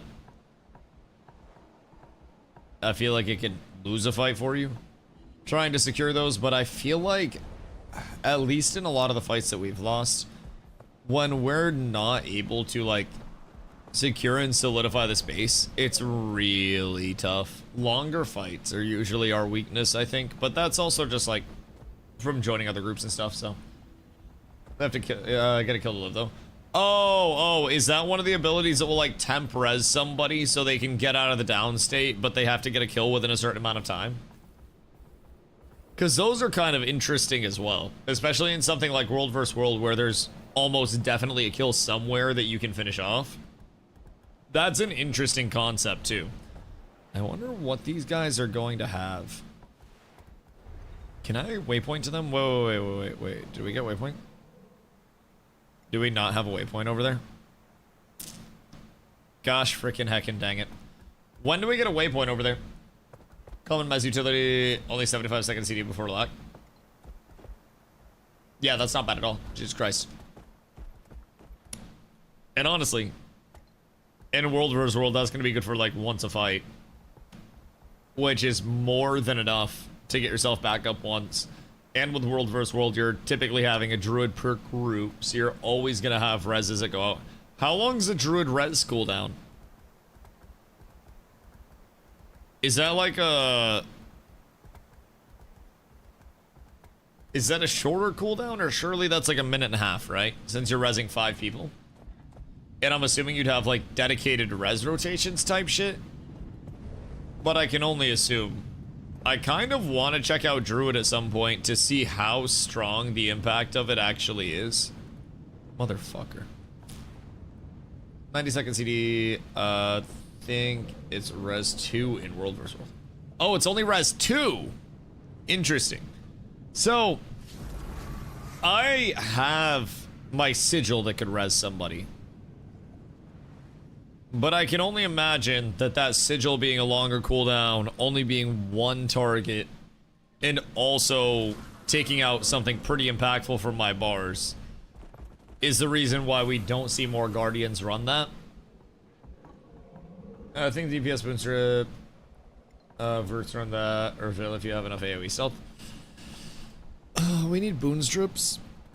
I feel like we're actually doing pretty well in support numbers at this point in time. I haven't checked the sign up today. Well, for those that haven't yet, we do have a sign up in the guild Discord going, where you guys can sign up for World vs. World and let us know what class you're planning on playing. That is going to be a big help for us if you guys can get in there. That is under... Where the fuck is that under? I don't even remember where that is. I'll be completely honest. Hold on. Oh, LFG. It's under LFG. Under the general tab. So make sure you guys sign up there. Let us know what you're planning on playing, so that way we can get you linked up in the right place. Also have an idea of what we need. It looks like we need druids. If I'm being honest. We have a lot of necros, which is great. Like, we have a lot of necros. We need druids. We need trubies. We need... honestly, probably just more supports. Probably just more supports. It's a pin thing, too. Yeah, I think no matter how many supports we have... right now, we have 4 druids that are signed up. We will need far more than 4 druids. What just happened? Druids, troops, and firebrands? Uh-huh. Uh-huh. Yes, that does seem to be exactly what we're going to need. 70 supports should be enough. Bro, honestly, that's a thing too. We won't always have everybody online either. So, trying to keep that side in mind. It's also like, we gotta have a lot of people. So, I'm pretty casual in the Rollers World, so I just have some meta DPS build, so I'm replaceable. You're never replaceable. You're important to this corporation, and we care about you. The family feel of Dusty Corp LLC is what keeps us going on a daily basis, Puffed. Let me tell you what, it's irreplaceable. But yeah, I think what Contra said, you can really never have any, how do I say this, like, excess of druids, troops, and firebrands, especially with the upcoming patch to druids. The druid buffs are immense, and both Firebrand, Lumi are getting a solid adjustment on the staff side of things. So we'll need plenty of those, and I don't think troops got touched at all, right? So troops just kind of went under the radar. You doing World vs. World right now? I am doing World vs. World right now. The commander that I am on is tagged up in Domain of Torment, is where we are. So I'm just running around with them. I'm also supposed to see if I can somehow add roles. Ranks. Create rank. World vs. World. Can I not capitalize? And then I can set it here. How do I change the, like, icon for it? Somehow. So, this would allow us throughout the day to not only, like, claim stuff at a rank. Oh, word. Cool. Not only claim stuff, but let's make it the penis looking thing. But also have people that are able to upgrade shit in WVW for us. So we'll set that up so we can get people who are going to be playing World vs. World on a regular able to help out with that. It might be specified to, like, people who would be officering for us in World vs. World. Ooh, hurt a little bit more than I wanted it to, actually. But we'll get that all situated so that way we can have people that are constantly around that'll be claiming shit. Because I think the more things that we claim, we can, like, upgrade them as well for more tick points. I don't entirely know how the whole claim and hold process goes. I think we just upgrade it and place, like, fucking battlements and shit over time. So I'm not really certain, but we'll get that all set up. It's been a pretty popular request. Upgrading costs guild currency, the stuff you get from guild missions. Wait a minute. Wait a minute. Wait a minute. So, like, our favor? Oh yeah, no, we're not upgrading jack shit then. We gotta get our guild hall going for now. Sorry. Selfish. But, yeah, no, we gotta hold that favor. I haven't paid attention to what currency it takes. Yeah, if it's a stuff from guild missions, then that would be favor. And favor is muy importante. because we need to upgrade the shit out of our guild hall as well. We're still far from set up there. I really give the Zerg World of Sword style show. Probably enjoy it more with the build focus on it rather than just jumping into the rover builds. I think they each have their own level of enjoyment, if I'm being honest. Like, playing on a roamer build and jumping people or small groups off guard and, like, catching them and winning the fight definitely has its appeal. The thing with Zerg vs. Zerg stuff is that, like, if you're in a Zerg that's truly just trying to get the best fights and take the largest objectives, it opens up a gameplay loop in World vs. World, especially once we get going. That's not just going to be a matter of, like, let's go around and take one fight. It'll be like, let's hold a, you know, let's hold SMC in the middle. Let's hold this giant castle through a multi-hour siege and have everybody locked in the entire time. Building siege, going out to camps, recapping camps, getting supplies, bringing the supplies back out. There's a certain gameplay loop that gets unlocked that you're a part of when it becomes the larger groups and it's like sieging the larger objectives and holding those and defending against the sieges that has really hooked me. And, you know, combat, I can get combat in SPVP if that's all I want. Now, the Zerg vs. Zerg combat is really fun as well. But the thing that's really gripped me by the, you know, the bussy is the whole constant sieging and trying to cap objectives and then have people branch out after we cap something. And once we get the guild going, right, we're not just going to cap something and roam to the next spot. We're going to cap something and then we're going to try to upgrade it a little bit and actually help with a sustained presence on the maps for our teams. Like, we want to actually be able to contribute and be a little bit active.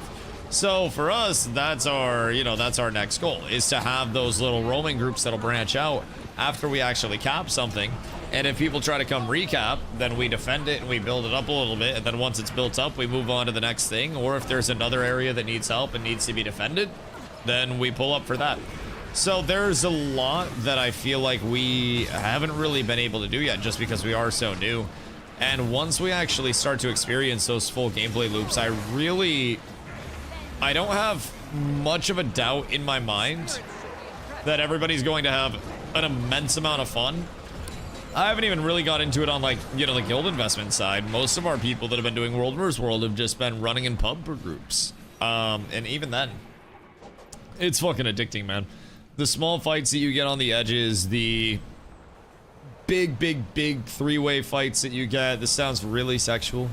But the fights are just really enjoyable, man. And you throw in objectives to fight over on top of that. And it's not as much necessarily like on the line as a New World War had implication-wise. But it's the excitement and the kind of like tactics that were required for New World Wars and fighting over objectives, but constant. And it's always ongoing. You always have actors that you don't necessarily know where they're at on the battlefield. It's just fun. It's open world feel in an instanced opt-in area, so there's nobody that's bothered if they get killed, or shouldn't be, because they opted into this in the first place. It's just well designed, and it's not meant to make people feel bad. I got it. Thank you, love you. It's not meant to make people feel bad. It's not meant to make people feel like they are, I don't know, just getting cooked by somebody that's way above them prog-wise. It just makes sense, design-wise.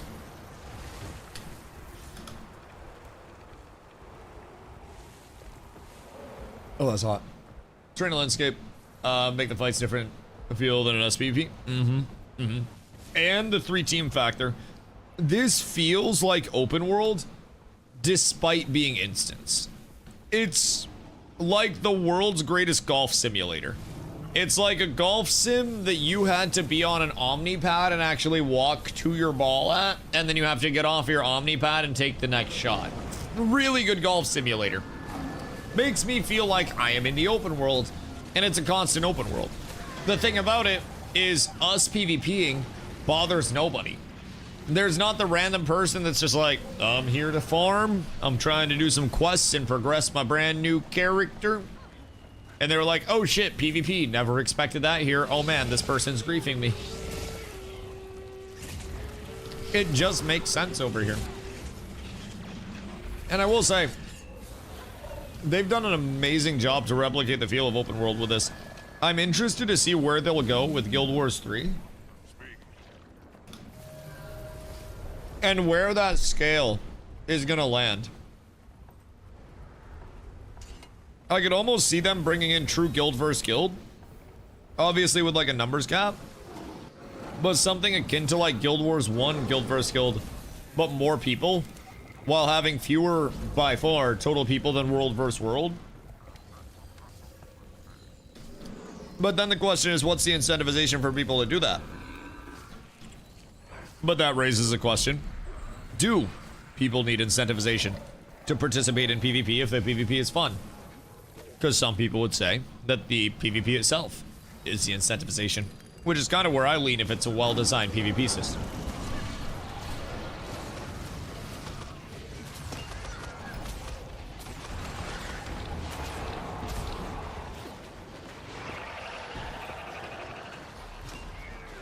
But I can't wait to actually see more with Guild Wars 3. I just feel like everything right now, Been offered. they said it's in between Guild Wars 1 and Guild Wars 2 for scale. Which means Getting healthy. it's in between something that wasn't meant to be an MMO in the first place and something that is considered to have some of the larger scale. Fury is mine. That's constantly up and running. That's PvP specific. Leon, thank you for the hydrate. Emu, hope you're having a beautiful day. What are you up to on this fine one? Also, Leon, what are you up to this week? Moving and shit? Or what you got going on?